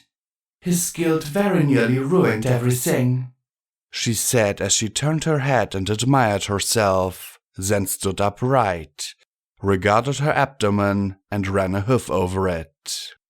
True, I didn't expect this body to have a passenger, but I suspect that will encourage your good behavior. She turned and regarded me with amusement. You really don't understand, do you? Understand what? I muttered in rage and annoyance. Sweetie Bot's eyes flickered to life, and she said in a filly's high-pitched voice, I reckon if y'all want to find out, you should just follow the wooden path to whatever it was trying to go. That's your best bet to find out what Horizons is. I had enough blood to appreciate the sensation of it running cold. You were Applebot. The robot went dead again, and my old buddy nodded. But why? Because I cannot rule my domain as memories within a machine, however endowed. I needed a living vessel, and I knew that if you possessed EC1101 and it functioned for you, you might come across other vital data like Steel Pony, Chimera, and Eternity. So I tested you, sending you to areas of greater and greater peril. I knew that you would become stronger, better. That was your slogan after all. She gave a smug smile. Had you failed, I would have dispatched a robot to get it off your body, or retrieved it from Sanguine, or sent Applebot or Dawn to get it from your friends. And I kept Dawn as a spare in the event that the worst happened. You used me, I said, ashamed and disgusted that I never questioned the routing taking me straight to my enemy. You like being used. If I had time, I'd have sex with you and really make you laugh hating yourself. She replied smugly, patting the glass. Now you should see the fruit of all your hard work. She tipped her head back, her mouth in an almost orgasmic expression of bliss. EC1101, command, activate! Suddenly, the scrolling blocks of code and symbols vanished, replaced by a single static line with a blinking prompt below it. Enter password. Cognitum froze with all the abruptness of a mare on the edge of climax getting doused in ice water. Her head twitched back and forth. What is this? Password? What password? What is going on? What do you mean? Steel Rain asked. Don't you know it? EC1101 uses the most advanced arcanometric identification systems. It doesn't need a password. It knows appropriate users on contact. As this body is a descendant of Twilight, it should simply acknowledge me immediately. She stood frozen for a few seconds. What do you mean, this isn't a part of the original program, Echo? Then she turned down towards me and asked icily, What have you done? Me? I didn't do anything, I said as I looked up at the password prompt. You must have. No pony else has had such intimate access. She glared up at the floating words. Blackjack. Replaced the empty prompt. Then, below that, Error. Incorrect password. You have 2 attempts remaining. Failure will purge protected file from storage medium. Hint. The name he likes so much. Purge? What fool purges a supercritical megaspell program after 3 failed password attempts? Cognitum asked incredulously. Who is he, Echo? Who did this? She recoiled, as if struck. How could you not know? You are one with the megaspell. She turned towards me again. What is going on, Blackjack? She asked, her tone increasingly aggravated and ominous. I stared at the floating words, utterly at a loss. I don't know. Cognitum's frustration seemed to grow yet more, either from my answer, a continued internal conversation with the dealer, or both. What's the problem? Steel Rain asked as he picked his way carefully up the stairs. There is some accessory program locking me out of fully activating EC1101. Cognitum replied. Echo has been capable of accessing its base super-user escalation functions to grab control of individual systems. But I need the megaspell to go off if I am to reclaim access to all the production and weapons facilities across the wasteland. Well, can't you just do what he did? Steel Rain asked. Activate all the facilities one by one, system by system, computer by computer? Certainly. If I had another 1,000 years... Cognitum exclaimed as she trotted back and forth before me. Can't you hack the password? Steel Rain demanded incredulously. I'd have to clone the program and then devote all my processing power to brute force crack it. The encryption protocol it's using is incredibly complex but entirely unique. It's not any revision of the Advanced Encryptomatic Standard, Sparklefish, or even the Applejack cipher. But you could do it. Steel Rain asked. Of course I could. The problem is that the cipher seems to be an asymmetric scheme with output feedback.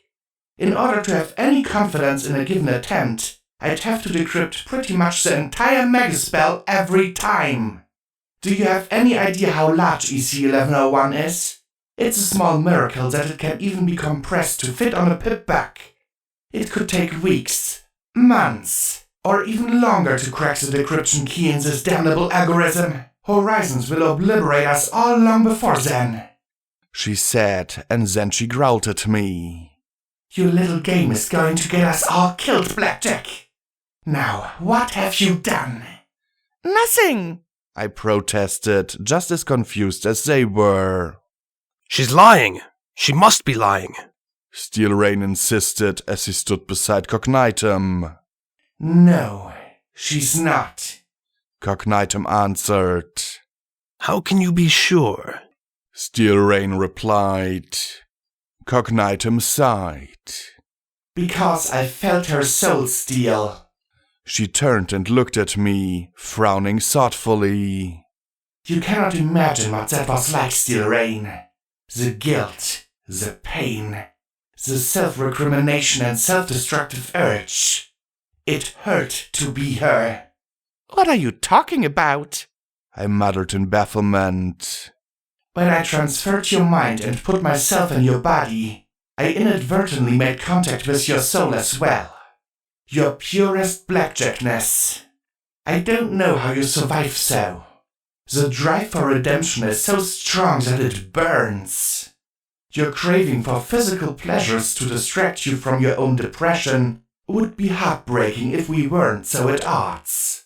Your devotion to your friends, your need to save others, your...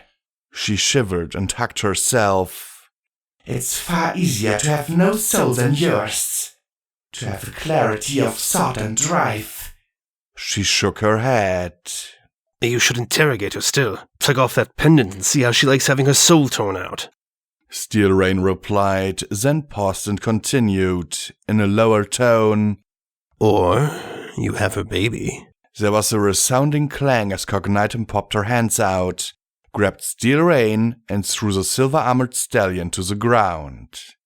With cold contempt, she said softly, Never, ever suggest such a thing again. I felt a bit of relief, though my heart still pounded in my chest and my insides still tingled and fluttered with adrenaline. I had to get control of the situation, had to get my baby back, had to get my body back. EC1101, save the world, no pressure. The pair were arguing, and so I racked my brains and tried to think it through. When had EC1101 been apart from me? I hadn't messed around with it. Was it when Sanguine had taken it from me? He'd been a biologist/mad scientist, not an arcane science programmer. What about a 10-pony? I was unconscious for 3 days. Maybe some pony had accessed the program? But I couldn't see any of my friends letting a stranger mess around with my pip-buck. What about my friends? I tried to imagine Glory doing it, but came up blank. P21 had the skills, but I couldn't think of any reason why he would. And unless Scotch Tape's mom had taught her...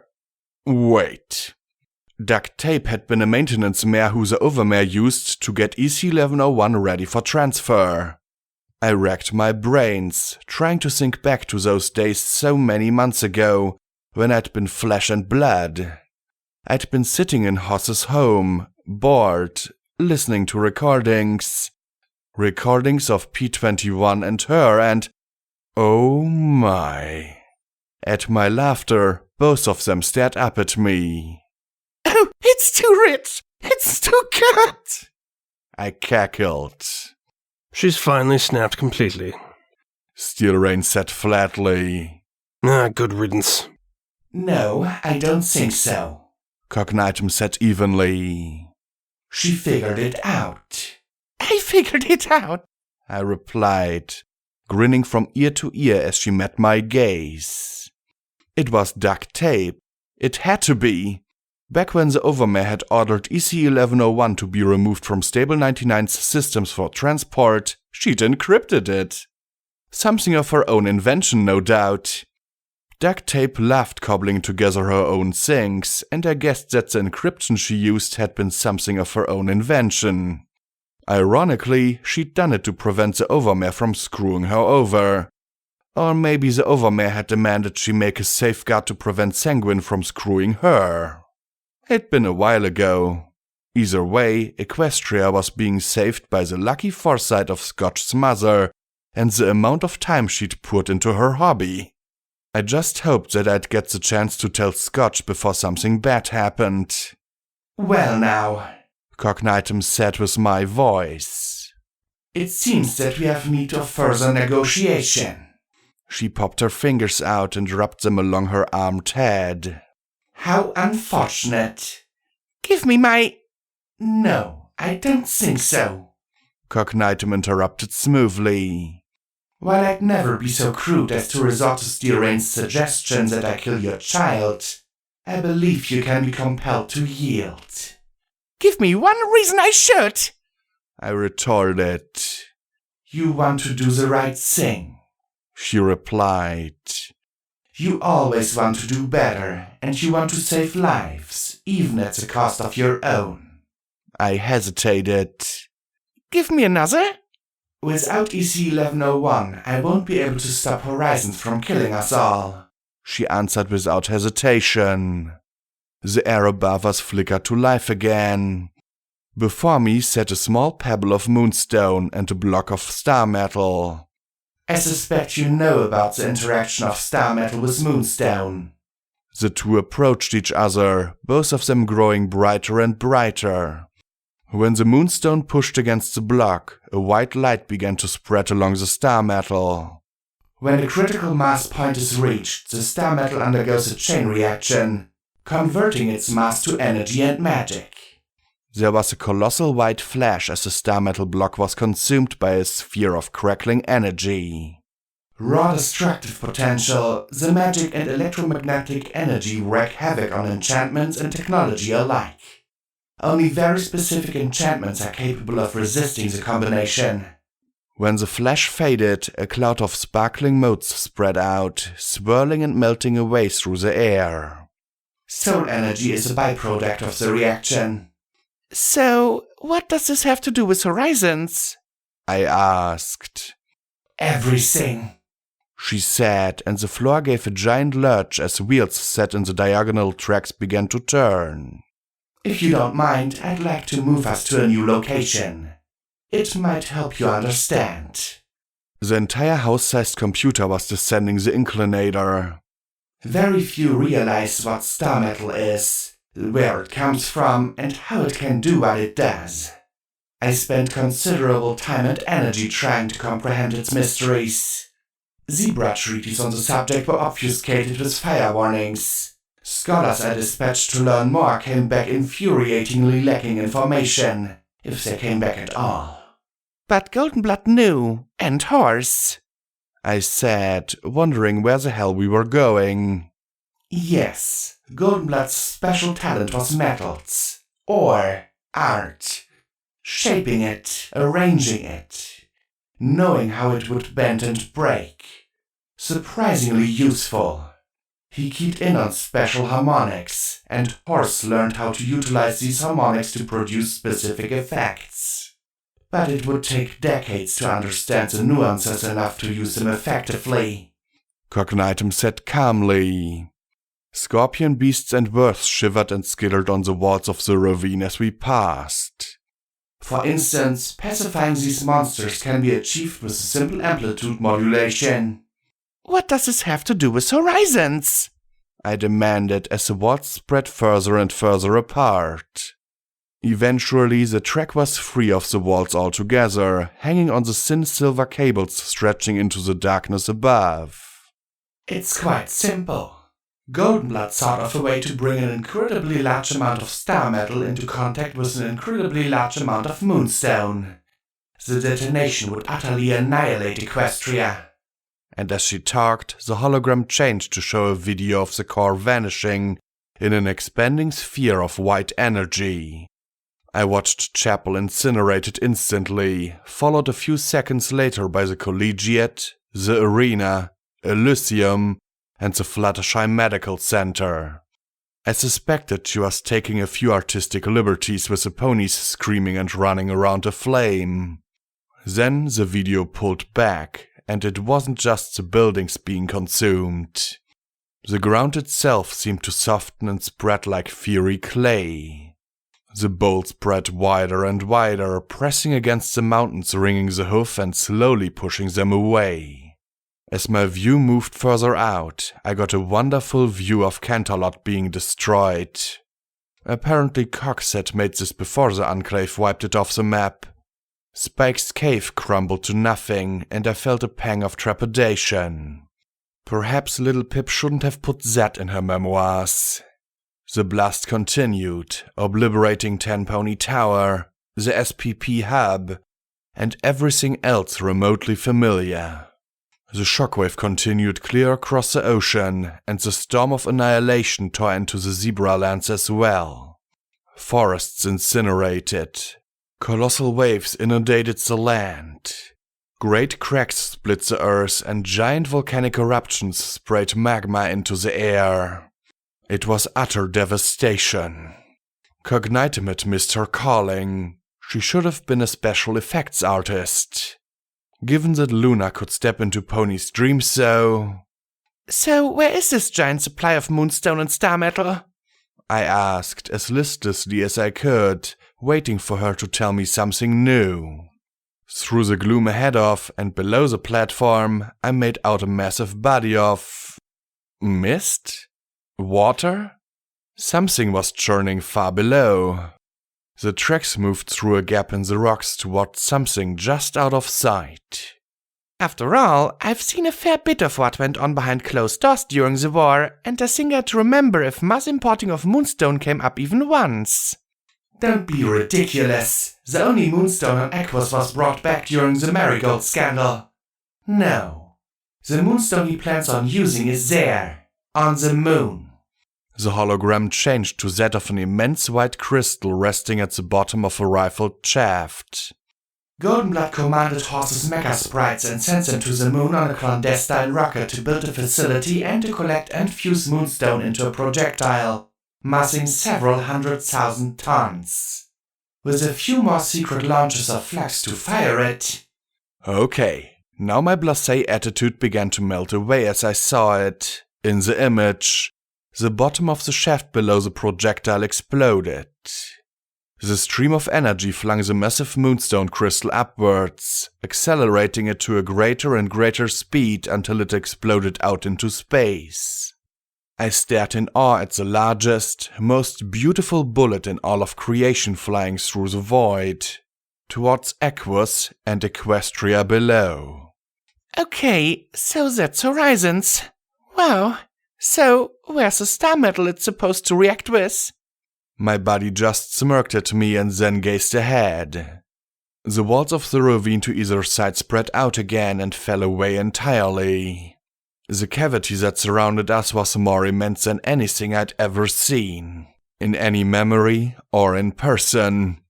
6 enormous stone pillars reinforced with unbreakable star metal scaffolds kept the whole thing from collapsing, even as bits of the ceiling occasionally tumbled down around us. And there, in the center, was what could only be one thing. The Toko Mare. A pair of massive, corkscrew-like concentric star metal spires rose from the immense underground lakes that filled the bottom of the cavern, the inner coil climbing clockwise and the outer counterclockwise. In the center was a column of what I could only describe as brilliant white glow. The whole looked to be at least a mile in diameter. A veritable storm cloud of mecha sprites whirled and curled around them, their tiny bodies resonating with Enervation's note. As we drew closer, I saw that the helix's silver surfaces were pitted and scarred, and with holes large enough to fly raptors into seemingly burned through here and there. I watched in shock as a humming swarm tore a 100-foot-long strand of metal from the surface of one of the helixes and whisked it up towards the ceiling. You're scavenging from it? Shouldn't you be repairing it? I asked skeptically. A pound of flesh now for a great bounty in the future, Cognitum replied. The mecha sprites only remove superficial material to reinforce the cost structure above. Without the star metal, the city would have collapsed long ago. And what a shame that would have been. The track was taking us between the twisting spires now, clearing both with 100 feet or more to spare. The insides of the coils were feathered with great veins like the blades of a turbine. Immense blobs of reddish flesh crept on the metal, lurching their way mindlessly along and changing seemingly at random from shapeless masses to tentacled horrors to chitinous creatures. What is that stuff? I asked as we passed one quivering, humming lump. Biomatter, a byproduct of the Tokomer's innervation field. The cell structure defies analysis, but it's an organic soup similar to the tissue of ghouls. Neither dead nor truly alive. It will be flushed once the car is restored, she said with a disdainful sniff. Am I the only person who looks at the thing and thinks bad news? Stay away? I asked sarcastically. Still, I had to admit that the twisting spires had a sort of sublime beauty to them. And if they weren't so stripped, pitted, burned, and holed... Stop. Back to the point. So, Horizons is going to drop that moonstone thing right on this? I asked as we moved towards the inner spiral and the swirling light within.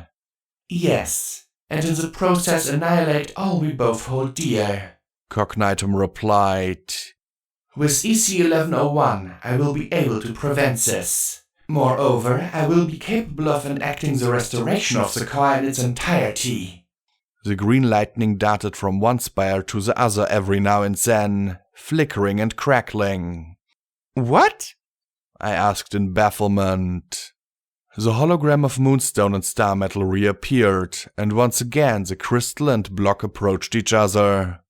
When star metal and moonstone are brought into close proximity but prevented from reacting by highly specialized magical fields, something wondrous happens.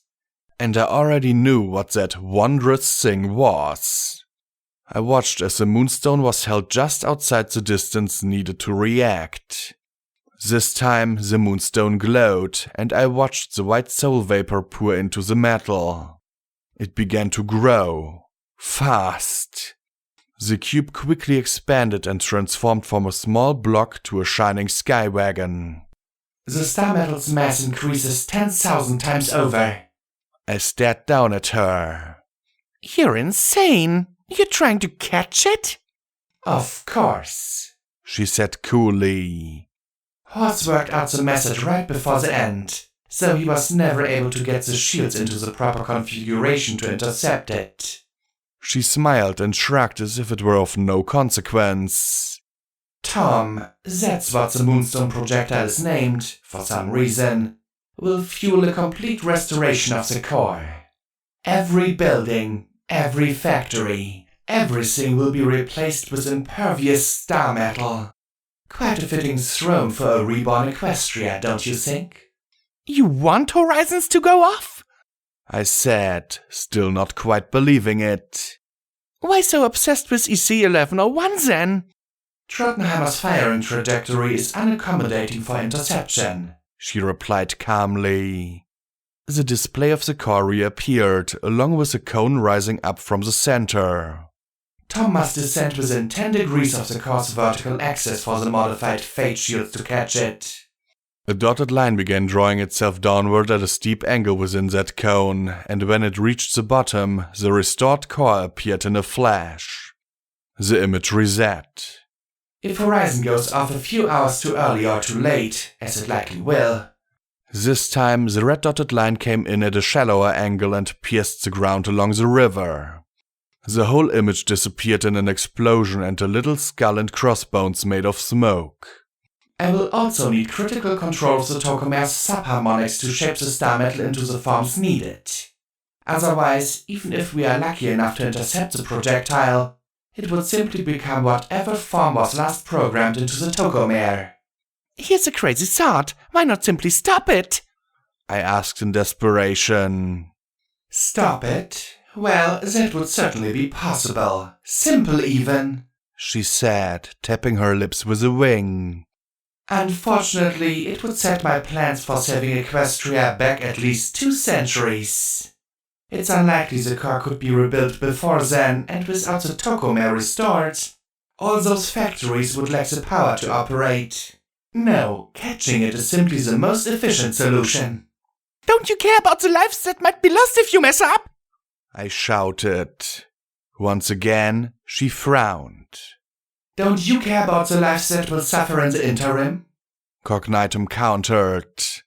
If this works, the wasteland will give way to a restored Equestria 2 centuries sooner. She gave a shrug. They should be grateful I'm doing this for them in the first place. You're not Luna, I retorted. You might be parts of her mind, but you're a thing, a copy. You've got no soul. You're more Nightmare Moon than... Oh shit. I watched her scowl, but my mind was working a mile a minute. If Luna, Princess Luna, had actually been Nightmare Moon, the implications staggered me. The war with the zebras, the deaths, the bombs, even this. Worse, it meant that my choice was to either do nothing, and possibly kill my friends and my baby, or help Equestria's greatest monster. Tough call. No soul, she said coolly, tossing her mane as we passed through the inner coil. Beyond was that immense white glow. Blackjack, I control far more souls than you could ever imagine. And then we were through, into the space within the interior spiral and surrounded by a blizzard of circling white specks. The soul modes whirred in the same clockwise direction as the coil. There were so many that it was hard to see through them all. There had to be millions, tens of millions, all trapped within the Tocomare. How can you allow them to stay trapped? I asked solemnly. Give me EC-1101, and perhaps I will be able to negate the Tocomare's innervation field. Cognitum answered smoothly. She gestured at all the millions of souls within a sweep of her wing. All of this is simply the byproduct of the device's energy fields being poorly calibrated and inefficient. With control restored, it would be an easy feat to smooth out the arcano-magical frequencies radiated by the Tocomare. Soul ripping was a byproduct? You think all of this is some kind of accident? I countered. This thing is evil, Cognitum. Why can't you see that? She sighed in a long-suffering way that reminded me of my mother trying to get me to understand that I had to work the C-shift every day, not just when I felt like it. Too many, Blackjack. You are evil. I will not waste my time with trite declarations of evilness, Cognitum said coolly. Is the soul entrapment unfortunate and hazardous? Certainly. Calling it evil changes nothing. Understanding it, perfecting it, that is a solution that actually helps others. I will use this device. Otherwise, all the souls trapped here suffer for nothing. Now, there was some familiar pre-war bullshit. Not doing a good job convincing me to give you EC-1101. I muttered as we approached a huge needle hanging down from the middle of the vast chamber's ceiling. Lightning from the veins on the interior coil constantly arced over, striking a dozen gold-tipped secondary needles 100 feet long or more that extended down at angles from the midpoint of the main needle. These were connected to an ever-sickening mass of cables, transformers, and star metal girders. A hole had been bashed clean through the ceiling, and I could almost swear I saw the white outline of the MOI hub a mile up. Huh? What made that? I wondered idly. Shadowbolt Tower, Cognitum replied, her tone a touch waspish. When you compress something that massive into a sphere a dozen feet in diameter and let it hit the ground at terminal velocity, it has quite a substantial impact. It took nearly a month for the mech sprites to chew it away and repair the damage you caused. Since then, this cavern's been far more unstable than it should be. Oh, yeah, sorry about that. I muttered, wishing it could have fallen right into the machine instead. I think you halfway mean that, Cognitum said in an amused tone. Touching your soul, intolerable as it was quite insightful. I wish I'd done so long ago. I think we could have been good friends if I had. Yeah, maybe. Why is touching my purest blackjackness so intolerable? I asked sourly from inside my jar. I know I'm not the best pony, but... That prompted a laugh from my old buddy. Oh dear, and I know you mean that too. She sighed, shaking her head. The mind is the identity of self. The soul is a being of self. Snip said from inside his jar. When the two are in opposition, turmoil results. I couldn't have said it better myself, Cognitum replied with a little nod. Trapped in the machine, I possess all of my old motivations, but I lack a true self. When I put myself in your brain, the wrongness was horrifying, even agonizing. You are damaged, Blackjack, beyond my ability to deal with. Just taking your body filled me with such feelings of guilt that I could hardly stand it. She looked at our approaching destination, a platform suspended from the tip of the needle. Fortunately, soon I will be whole and complete, with an unstoppable body and keen intellect and... well... She gave a smug little shrug. Well, what? And then you will rule Equestria while I become administrator of the core. Steel Rain said, and I noted a tone of uncertainty in his voice. Of course, Cognitum nearly purred. That is, if Blackjack tells us what she knows about EC-1101's key. Steel Rain didn't respond. I wished he'd take his helmet off so I could get a read of his face. Then, with a metallic clunk, the lift had reached its destination. A large round platform in the very middle of the swarm of souls. The inclinator slid into a berth, and there was a series of clanks as plates locked the mechanism into place. In the center of the platform was a strange, vaguely familiar design etched in the metal floor plates. A circle with a 6-pointed star in the middle. 6 unicorns, one standing at each point, were trying to keep a ball of brilliant white contained in the middle. Green lightning from their horns raked across it, forcing it back whenever it drifted. The black robes they wore were a little much. Look, Cognitum, give me my body back and let me... I began, but I was interrupted again. I appreciate what you're trying to do, Blackjack. I want to give you a chance. Let you try and do better. But I know better, she said as she slowly trotted off the lift. Along the perimeter of the hanging platform, monitors were coming to life. This is the Uvula station. From here, I have the greatest control over the core's systems. It takes a lot of my processing power, but I can exercise some influence over the core without EC-1101. It's highly agitated, sir. One of the unicorns reported to Steel Rain, a moonstone pendant dangling on his chest. I don't know how long we can keep it contained like this. Soon you won't have to, but first things first, Cognitum said as the crane atop the computer hummed to life. The yellow pony's jar was set down before Cognitum, beside mine, and the jar containing Snip's remains. It's time for you to be rewarded for your loyalty and devotion, Echo. She stuck out her hoof. Snips, please transfer him back. Snips hesitated a moment, but then his bony horn began to glow, summoning the dark magic. Stop! Why are you helping her, Snips? I pled. Magic is all I have left, Blackjack. and if I don't help her, she'll go after snails," he said in that soul whisper. The saw blade spiral coiled around Cognitum's left forehoof, swirling like a saw blade. Then it jerked free, and in its midst was a small, feebly flickering mote. The tendril of dark energy snapped like a whip and plunged into the emaciated yellow stallion's chest. His eyes popped wide in shock and horror as he gasped and writhed. Cognitum levitated a moonstone talisman around his neck and lifted him from the jar with her magic.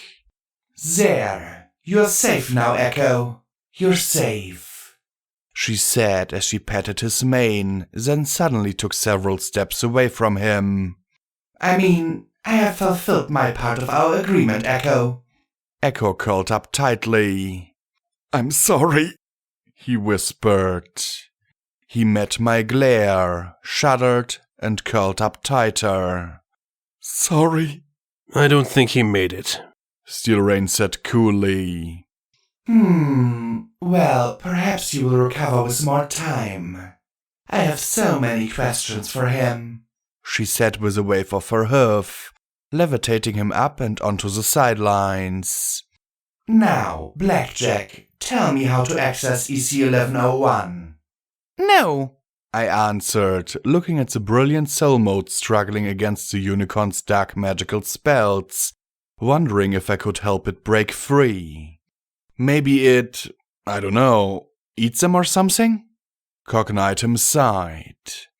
"Blackjack, I have been civil. I have been patient. I have tried to reason with you, and I have tried to demonstrate to you that I am the proper ruler of Equestria." "Well, so far you're doing a pretty shitty job," I said evenly, as if giving a report in school, but without the annoyance of actual being in class. "You've demonstrated neither ethics nor morals in your behavior. You think that you are Princess Luna and that entitles you to whatever you desire. You believe that your ends justify your means, and you've committed gross violations against both me and others. You show no remorse for any of this. Even if you are Princess Luna, which I seriously doubt, that in no way mitigates the cruelties you have visited on others. So no, I won't help you." She stood, frozen for almost a minute. "You'd let the world die to spite me?" she asked in a disappointed tone only a mother could use. "I'm not letting the world die. You underestimate my friends. Glory and P21 will learn what has happened to me. They will contact others. Little Pip, Homage, Calamity, Grace. Others that respect the cause I work towards. They will find a way to stop Horizons, with or without EC-1101. Then they will end you."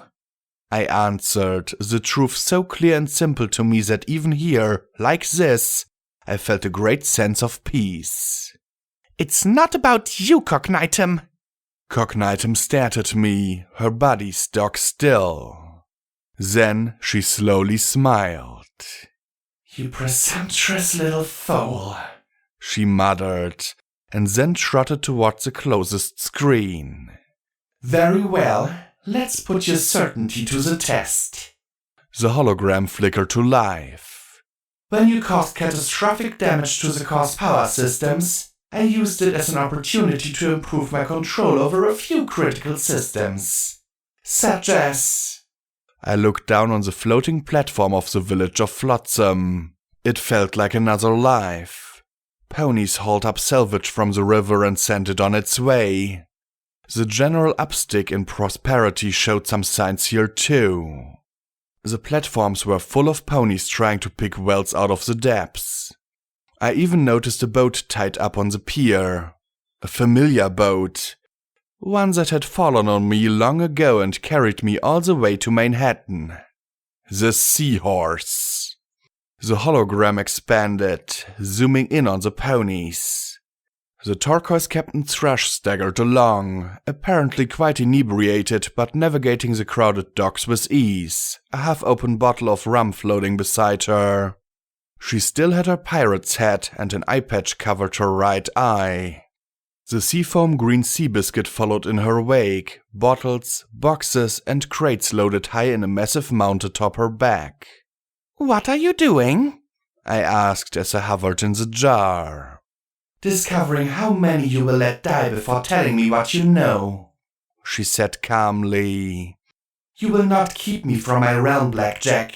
But you've let hundreds die in the past. What's a few hundred more? A targeting reticle appeared on the holographic image, pointing right at the village. Excuse me a moment, I have to focus on this. Even with a direct connection, you can't comprehend the interference I have to push through. No, stop it! I shouted, hammering on the glass. I saw the distinctive thrush stop and turn her head towards me, or at least in the direction of whatever camera filmed this scene, and tackle the overburdened Seabiscuit to send both into the churning brown water. A second later, a green beam swept horizontally across the deck, the rickety platform and shapes atop them exploding one after the next as ponies were vaporized by the dozens. They ran, screaming and shouting, but there was nowhere they could escape from the line of death. Again and again, the beam lanced out. Shops and houses exploded in thick palls of greasy smoke. The anti-dragon beam cut through it all with ease. Ponies tumbled into the river, struggling to find something to hold onto as the village broke up. The beam then started picking out boats, setting them alight when ponies tried to scramble aboard. I looked around for some sign of the seahorse and caught sight of it as it wheeled about the waves, the rust-colored mare oil can at the controls. The boat cut through the water and over more than a few ponies struggling amidst the burning, bobbing wreckage. A burly Pegasus began to swoop low over the water, plucking up the captain and Seabiscuit and returning them to the deck. Captain Thrush raced up to the wheelhouse, took the wheel from oil can, and immediately flipped the seahorse around tighter than I ever imagined possible. The green beam of energy, as if sensing it was my friend on board, sought out the vessel as it tried to maneuver around the sinking, burning wreckage. The green line swept back and forth after it, plumes of flash-boiled steam blasting into the air behind it as it closed in. Then the ship burst into black smoke as the line swept over it and disappeared into the haze spread across the river. You monster! You're not Luna! You're nothing like Luna! I cried, hot tears spilling down my face as I beat my hoofs against the inside of the jar. You are the one making this a reality, Blackjack, Cognitum said with maddening calm. Luna ordered tens of thousands to their deaths to save the lives of millions. I will, regrettably, send hundreds to die to overcome your stubborn pride. Each one of these is on your head. The hologram left the burning river and swapped over to the stately buildings of the collegiate.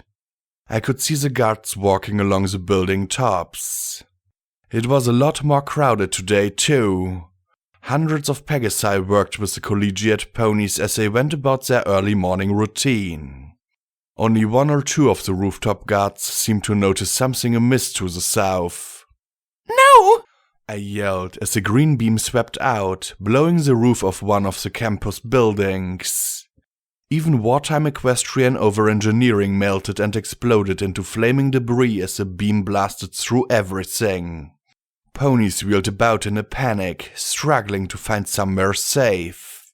The harsh green glare of the deadly line focused on the foundation of one structure and bored in. Flames exploded out the basement windows, and then the first story, then the second, and the ponies with their manes and clothes ablaze scattered out. Please! Please, no! I screamed, the green lines sweeping across the medical school, tearing the facade away. The beam stopped, and I wept, unable to tear my eyes away. No, you can't do this! Correction, couldn't. If you hadn't blown power to systems that would have counteracted my controls, I doubt I'd be able to now. As is, I have to fend off 1,000 countermans just to get the 1,001st command through. Cognitum answered. You have the power to make this stop, Blackjack. Not I. I have little else to lose. I watched as the image turned to Riverside, the village thriving even in the horrible weather. Ponies seemed to be aware something was happening though, looking alertly about for trouble. I picked out a few scent dogs in their midst, and one in particular that I knew. Rover stood beside a pony stall bedecked with pre-war clothes, sniffing at the air, with a young female Fifi at his side. Please don't! Please! Luna! If there's really anything of Luna in you, stop! I begged. Cognitum said nothing. An instant later, another defense beam on the west side of the core opened up and drew a line straight across the river and through the market. Rover picked up Fifi, throwing them to the side as the stall and the vendor were vaporized. Ponies fled for the safety of the shops, only to have those shops blasted one by one, setting them ablaze. I saw Rover and other scent dogs directing the ponies towards the subway station entrance, but there were so many ponies and such small doors. They pooled at the entrance, packing together, crashing against each other. The green line touched down the street and drew towards the subway far slower than it could, but far too fast for most of the ponies to get clear. I saw Rover, Fifi on his shoulders, stuck at the doorway of the subway as the green defense beam blasted its way into the crowd and a second later into the tunnel. For an instant, the beam stopped moving, but then I realized why as smoke began to pour up out of countless vents and utility covers from below. A few minutes later, the beam went dead, but the fires burned on. I curled there, eyes clenched shut, trying to remember that if Cognitum got full control of EC-1101, she'd have powers infinitely worse. That was small comfort to the picture I had of incinerated friends. It gives me no satisfaction to do this, Cognitum said solemnly. Tell me what you know of this encryption. What is the password? The name? No, I won't, I said weakly. What would I say if I ever met ponies who'd survived this? That they died to protect a password? To keep a monster from power? But if I did give up, how much worse would it be? Pity. Well, what's next? She said brightly. So many potential targets. The society? The arena, perhaps? Those ghoulish monsters in the old hospital? One by one, the holograms swapped from one to the next. The Rainbow Dash Skyport? Megamart? She paused, then asked in a softer tone, Your old home? The hologram changed to the entrance to Stable 99 and the ponies trying to work the surface. Cognitum remained silent for several seconds and then asked in a soft, almost seductive tone, Or maybe here? I kept my eyes closed. Look, she prompted gently, and I shook my head like a foal. Look, she repeated more forcefully. I cracked my eyes open. Chapel floated before me. I could see the ponies running about in a panic. Had they seen the beams? Heard the blasts? I suppose it didn't matter. I saw Harpika trying to get Folds into the post office while Charity stood on a stack of crates, directing the colts and fillies. The chaos was a little more organized, but my breath caught in my throat as I saw the rectical focus on the yellow filly's face. Stop, I croaked. I'll tell you, please, stop. What is the password? Cognitum purred in triumph. I sighed and closed my eyes. I don't know. I really don't. But I know who encrypted the file.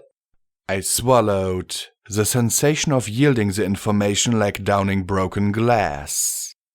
A mare at my stable. Duct tape encrypted the program. She wanted to ensure the overmare didn't get it and stab her in the back, which she did. I see. A homegrown, amateur, unprofessional encryption. she muttered flatly. That's good though, right? Steelrain asked as he frowned at me and my jar. A simple encryption like that, you should be able to just pop it open. Cognitum didn't reply immediately. Theoretically, yes. But protection like this is frightfully unstable. I don't know the programmer. I can assume she received her instructions through a Stable-Tech manual. But what if there were other textbooks influencing her? What innovations might she have employed? She shook her head and looked at the terminals. I could ruin everything simply because she made an amateurish mistake. No. What we need is a password. The word or phrase that will unravel the protective matrix and allow us to access its power. She trotted over to stand before me. So, let's Blackjack take the last two guesses. The image of Chapel vanished, replaced by the blinking password prompt. Me? I asked, goggling at her. You. 2 more guesses, she said evenly, with a small smile. You have all the processing power of that thing. I gestured to the heap of machine with a hoof. You know who made it? Can't you do something? Some computery terminally thing? I could. Knowing who created it, I suppose I could have it cracked in a day, tops. She smiled, the jar opened, and I was hoisted out and into the cold, damp air. It smelled of rust and wet stone, and I could hear water pouring in from countless sources. I couldn't imagine how she kept the chamber from flooding completely. However, I have faith in you, Blackjack. I know you can do it. I'm willing to bet the lives of every pony in Chapel that I'm right. Gee, thanks. I stared up at the icon. Duct tape had been close to P21. I guessed that was the he the clue referred to. A name that P21 loved? He loved that unicorn, certainly, but I knew that U21 wouldn't be it. That was a name forced on him by my stable. Scotch tape? I guessed, swallowing hard as I stared up at the holographic display. Cognitum smiled and the letters appeared in front of the prompt. It flashed another error message and hint. The thing he wants most. Steelrain stepped forward. Don't. It'll auto-delete if she gets it wrong. Please. I doubt a home-cobbled encryption program would be able to do much to EC1101. I anticipated some military-grade scrubbing software, a Zebra Chaos Daemon program, or at least a Stable-Tech Chimera worm. At the very worst, I'd have to spend a day or two unraveling a false mess.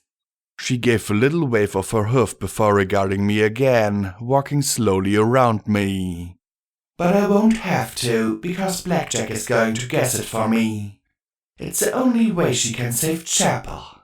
The only way she can win. And Blackjack always wins. She said, and I got the very unexpected sensation of her nuzzling my flank. It nearly made my mane stand on end and I darted away. Wow, did I always have this many nerve endings in my skin? No, no! I stammered, flushing. Don't do that, I muttered. She simply smiled, confident in her win-win. I huffed, closing my eyes.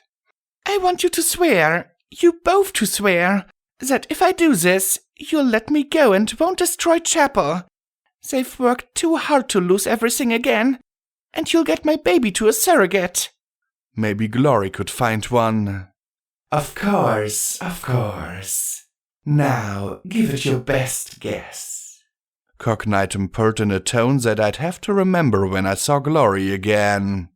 I thought about it. What did P21 want the most that could also be a name? Family? No, not a name. And besides, back then, he hadn't wanted it. What he'd wanted most was to escape. Could that be it? No, not just escape. That wasn't enough for P21. Freedom. He'd wanted freedom. But was it a name? Maybe? I swallowed again, my heartbeat thumping in my chest. He'd wanted to leave, but he'd also been willing to return with me. He'd wanted to put it right. Wanted... Justice, I muttered. he wanted justice. And was it a name? Perhaps. Maybe. As much as most pony names. It just felt right. I had a good feeling about it. Try justice. The word was typed in, and suddenly the air filled with the dazzling magical patterns once more. I knew you could do it. Cognitum purred. It's your special talent. My what? I asked with a frown. Victory. Your special talent is winning. Cognitum said as she looked at my flanks almost hungrily.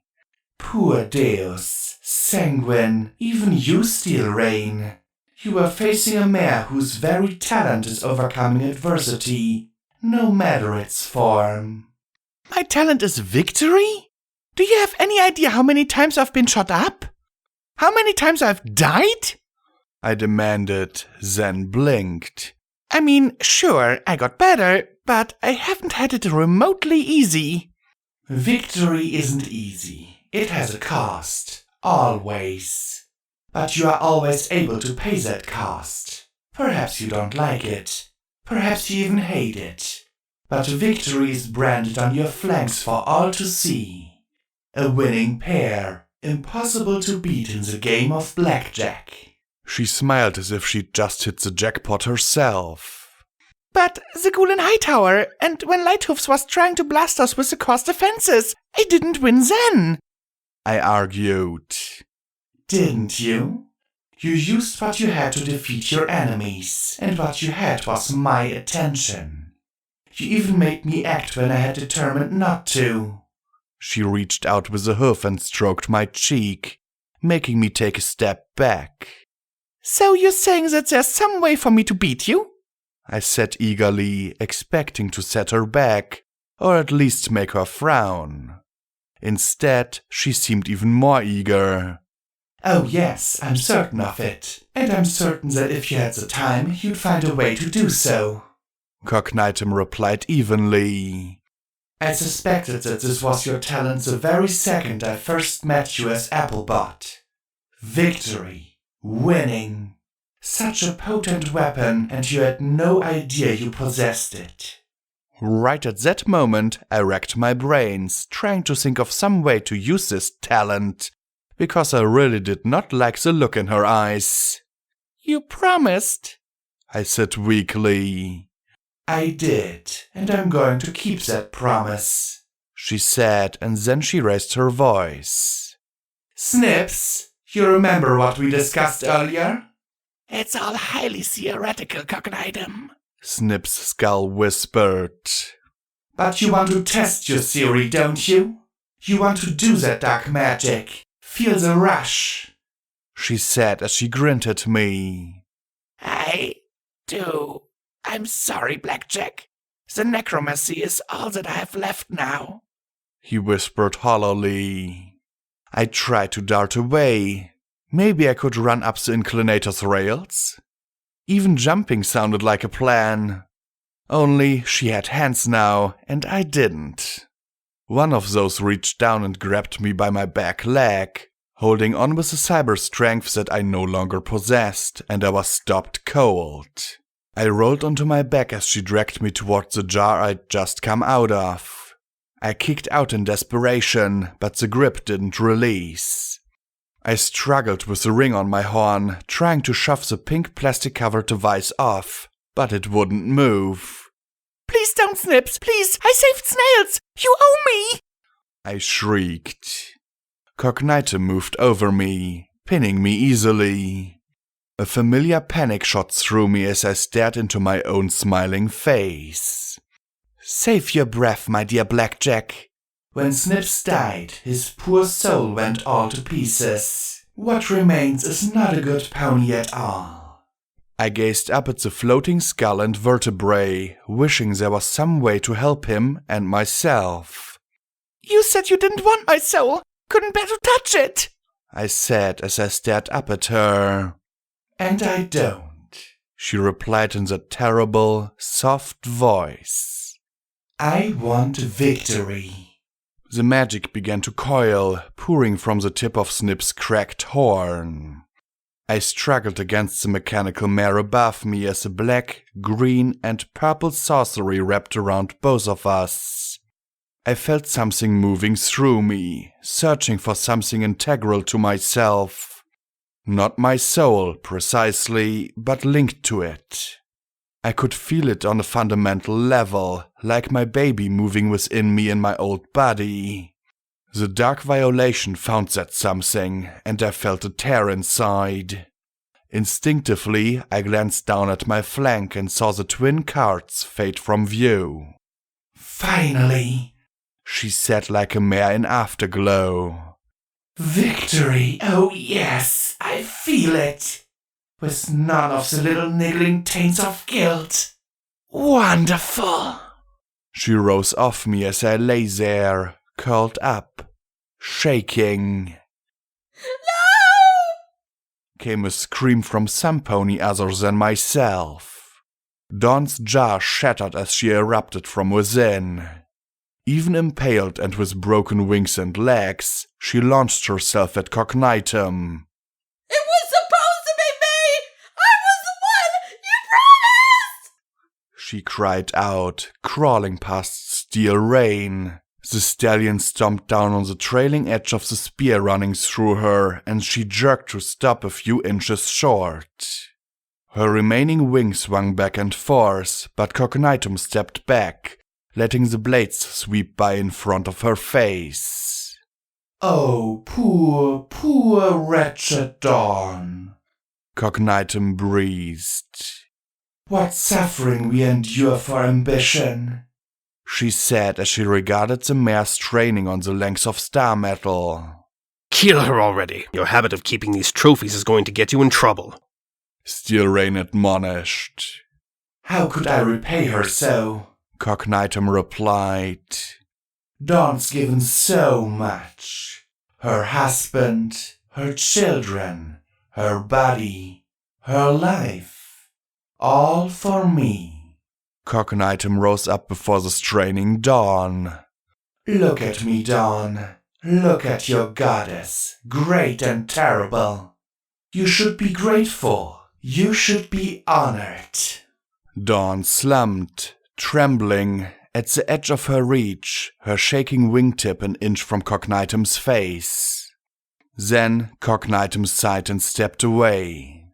Perhaps you're right. Finish her, she said with a dismissive wave of her wing. Finally!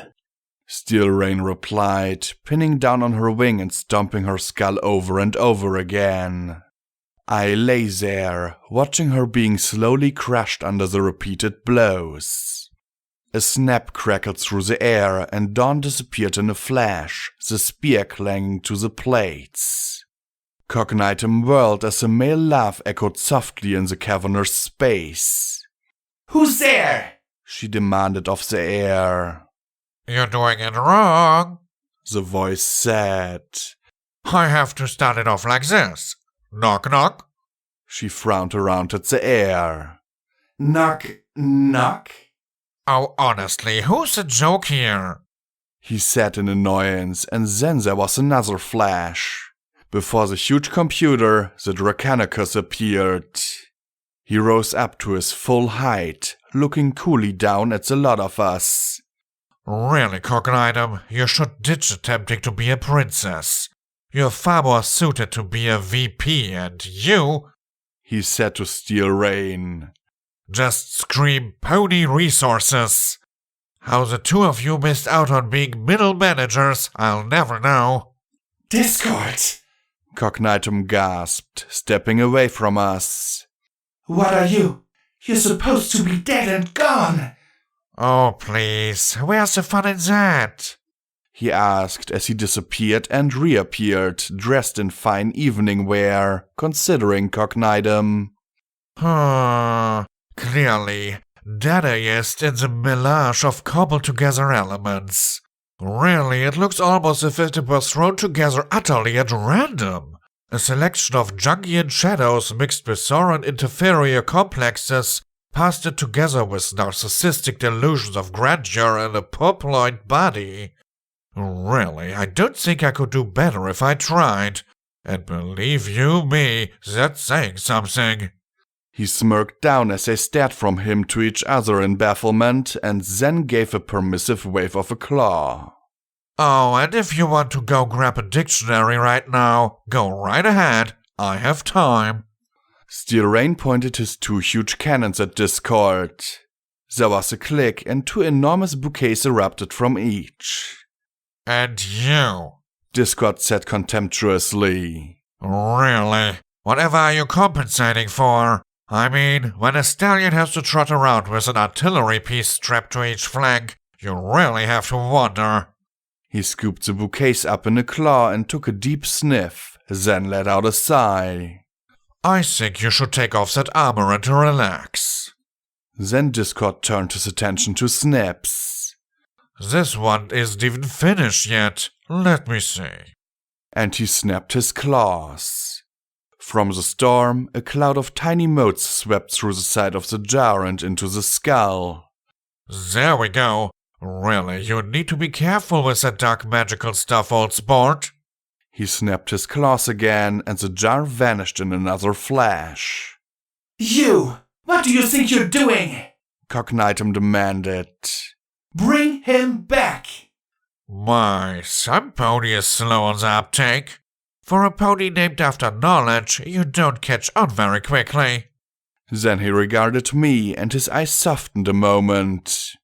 And this poor, pathetic little lump of a mare. What is she doing here? She clearly doesn't belong in this assembly at all. He swept me up in his arms, stroking my mane gently. A pony of my very own. I will hug her and stroke her pretty mane and call her George. What do you want, Discord? Cognitum demanded coldly. Well, I heard that there was some fine villainy ahoof and felt that I should stop by and say hello. He snapped his fingers again and a throne appeared. He took a seat, setting me on his lap and continuing to stroke my mane as he regarded her with a smirk. One monster to another. You are a relic of a bygone era. You should be nothing more than a footnote in history. Cognitum replied. My, Princess Pot. I think it takes one to know one, he said as he scratched my ears. I glanced up, spotting beads of sweat on his brow.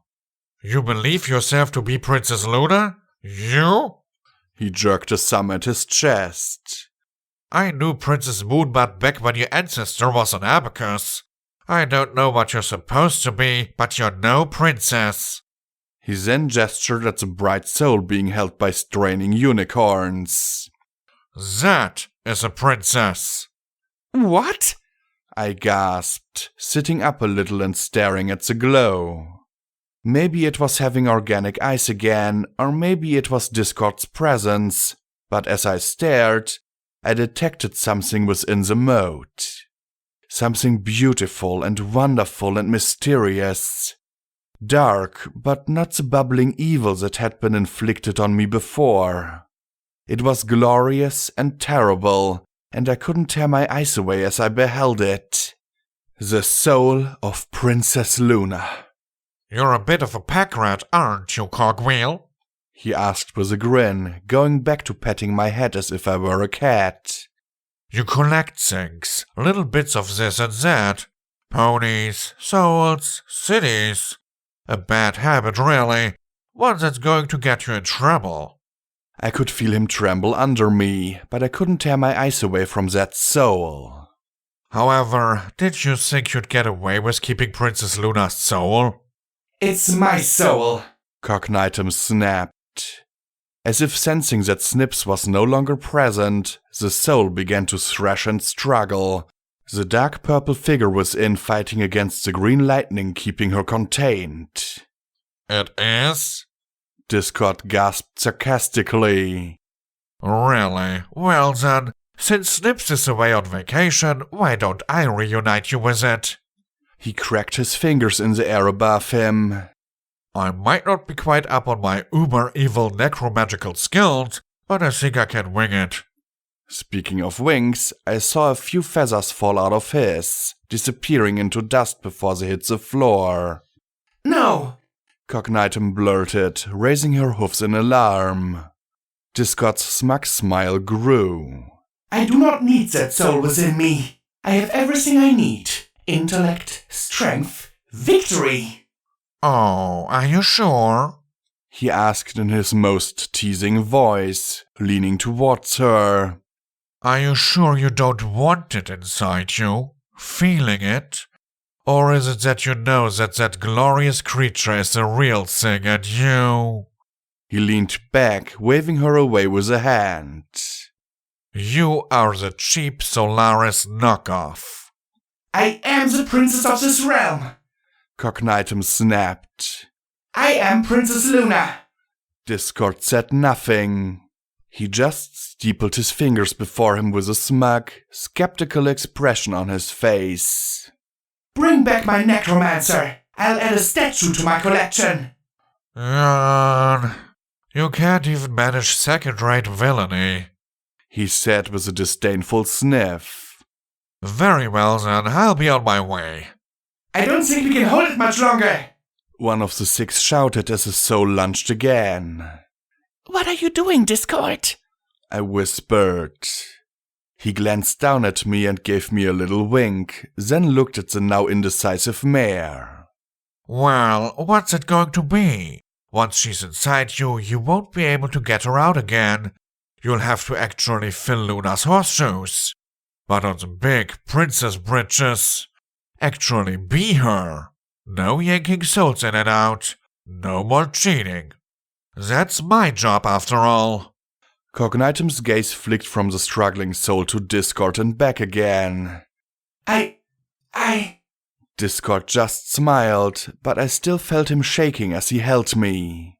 I saw tiny little flecks blowing away from him along his mane. Let's get out of here, Discord, I said. Take Princess Luna with us. I doubted he had the strength to do so, but then Cognitum didn't know that. No! Cognitum snapped, then drew herself up.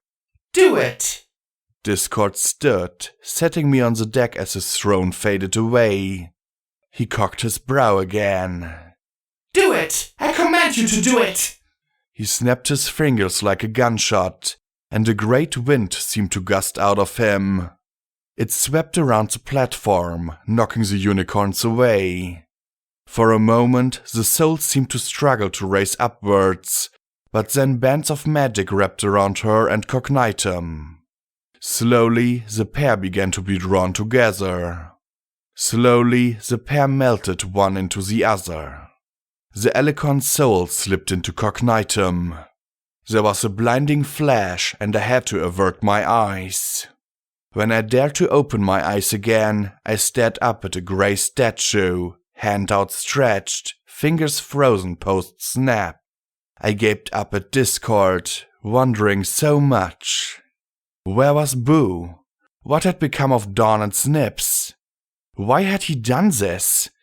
And then he began to crumple into sparkly dust, which blew away in whatever invisible stream carried the clouds and disappeared into the void. I stared as the very last grains of shimmery substance were carried away. Then I dared to look at the center of the platform. Cognitum crouched there, black wings covering her head. Please be good, Luna. Please be good, Luna. I prayed over and over again. Then she rose. Was it just me, or was she now larger? She threw back her head, her mane streaming behind her head like a bloody banner streaked with soot. Her armor seemed sharper now, the laser-edged filly and security gone. She stood before us all, a princess of death. Her red eye panels blazed with light as she began to laugh, high and exultant. Fools! Fools! All of you fools! I am the queen of the night, and this world is mine! She crowed, her wings spreading as her red and black magic mane and tail snapped in the air behind her.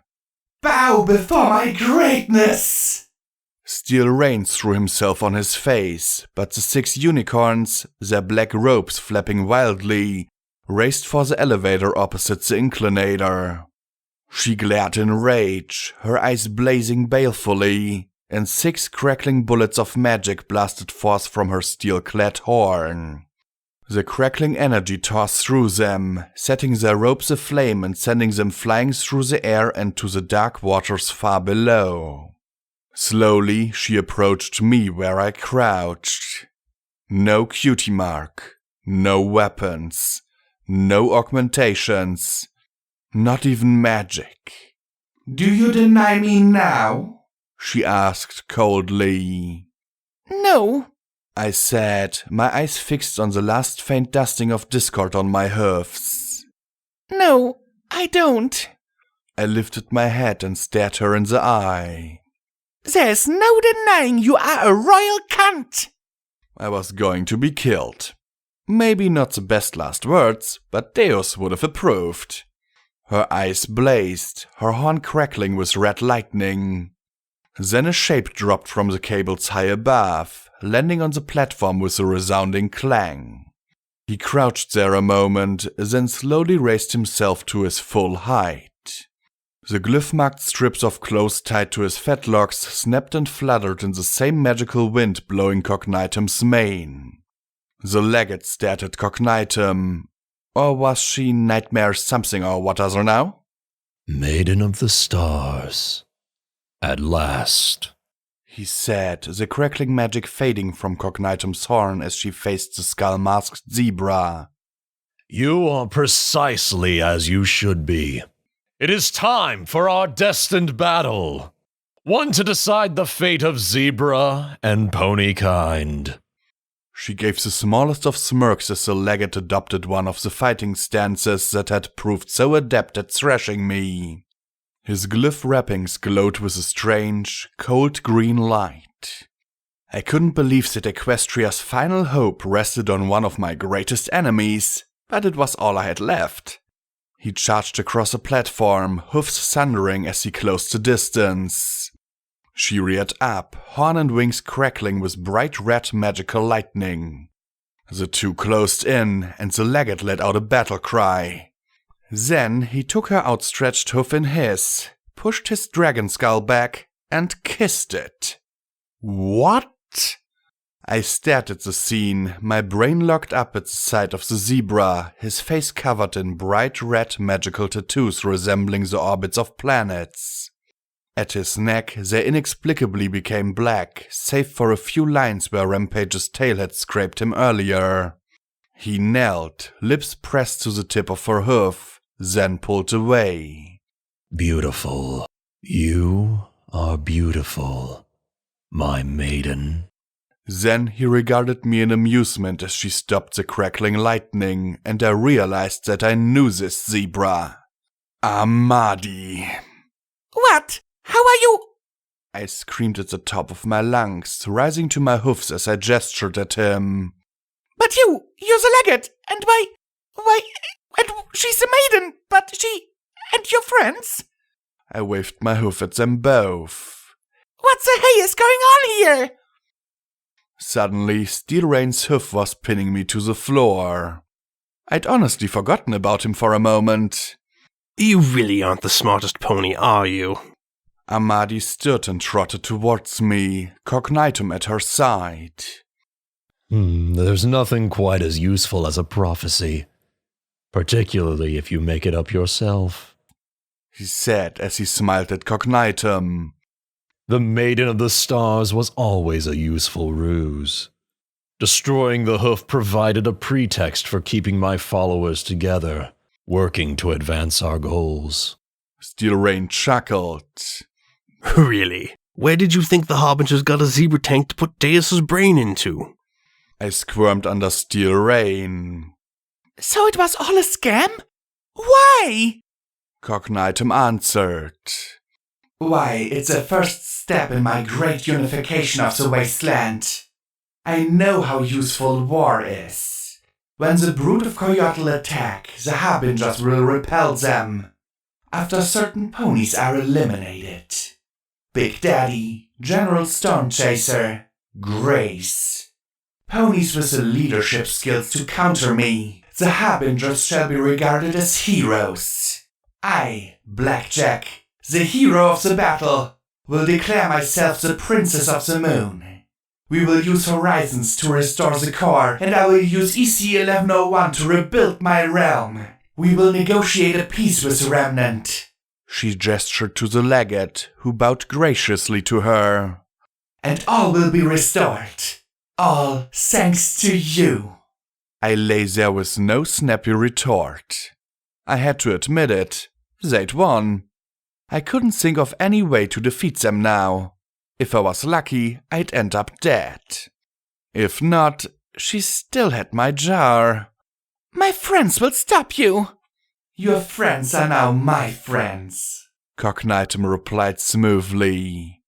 I'll have to deal with other heroes abroad, I'm sure. Perhaps use a smaller version of Tom against the SPP. There must be some force strong enough to split that egg open. Regardless, you're done. She patted my head. If you'd been loyal from the outset, I might have had a future for you as well. Now all I want is for you to see me triumphant. Is it time? Sirain asked.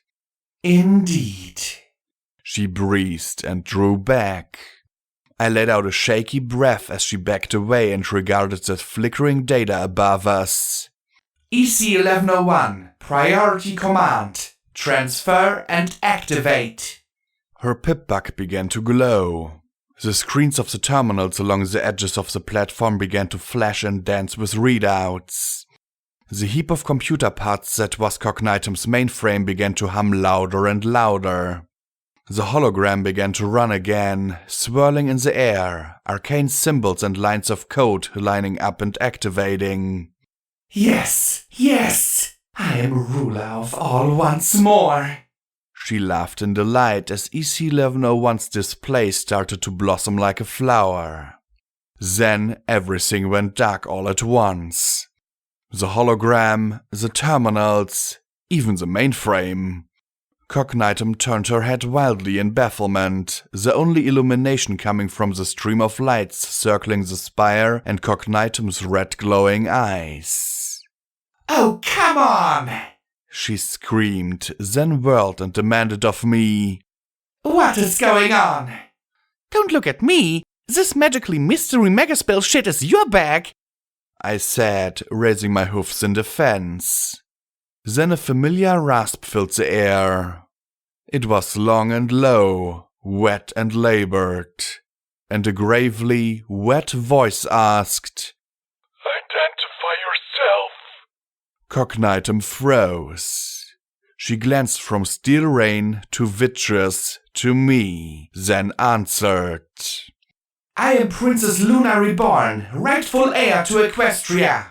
You will transfer control of EC-1101 to me immediately. Nothing happened. Then she asked, her voice a little more wary. Who is this? Project Horizons Command AI. The voice rasped. Ah, the Luna Palace. Yes, wonderful. I wish you to transfer complete control of all of your systems to me immediately. She commanded, smiling a little. No response, and her smile faded. Did you hear me? Did you execute Fluttershy? The voice rasped softly. They stared at each other again. Fluttershy is dead. Cognitum snapped. They're all dead. I'm the only one entitled to rule Equestria now. Again, no response. Cognitum's eyes narrowed. Who are you? A slow laugh began to fill the platform. It was slow, and a little bit mad. And it was coming from my mouth. The three looked down at me in surprise. It's golden blood! It's fucking golden blood! I cackled. Golden blood is dead! Cognitum snapped. I watched his execution myself! So what? I laughed, not having anything to lose anymore. Like that stopped half the ponies I've known. Seriously, for the apocalypse being a world-ending event, some of you old relics really do hang on. I grinned up at Cognitum. You were transferred from Luna. Probably Golden Blood used the exact same technology to put himself in the controls of this Lunar Palace thing. Cognitum gaped at me in horror. I order you! She howled, but Goldenblood's rasp boomed from the speakers in the platform and cut her off. No! It growled contemptuously. You are a tyrant. Horizons is now active. Make peace with your sister, Princess Luna. Make peace with yourself. Goodbye. The lights returned, and the four of us stared at each other. That wasn't supposed to happen. Cognitum muttered, glancing from the legate to Steel Rain and back, then down at where I was still laughing weakly. So we all die now? Steel Rain asked angrily. No! She snapped. It will take a few days before the moon's rotation brings it into the optimal firing position. I will simply go to the moon and make the adjustments manually. She glared at her hoof and sighed in disgust. This is merely a setback. Tell me that we can kill her now. Steel Rain said, pushing down on my back and making me struggle to breathe. For a second, I was certain that I was done. I felt my ribs creak. No! Cognitum snapped. No! She may yet be useful! Steel Rain hissed softly through his ventilator. The legate frowned as well. I said no! She said with a sweep of her wing, making them both duck. I must go reunite with Blackjack's friends. Tell them what we need to do. The Lunar Space Center may still retain something useful. She glared down at me. But don't worry. I'm not going to leave her in a jar where she might escape. No. She turned to the mainframe and the cables snaked out once more. It pressed itself to my head. A mindless Blackjack is a far safer Blackjack. I struggled under Steel Rain's hoofs, but there was nothing I could do to stop the world being pulled away.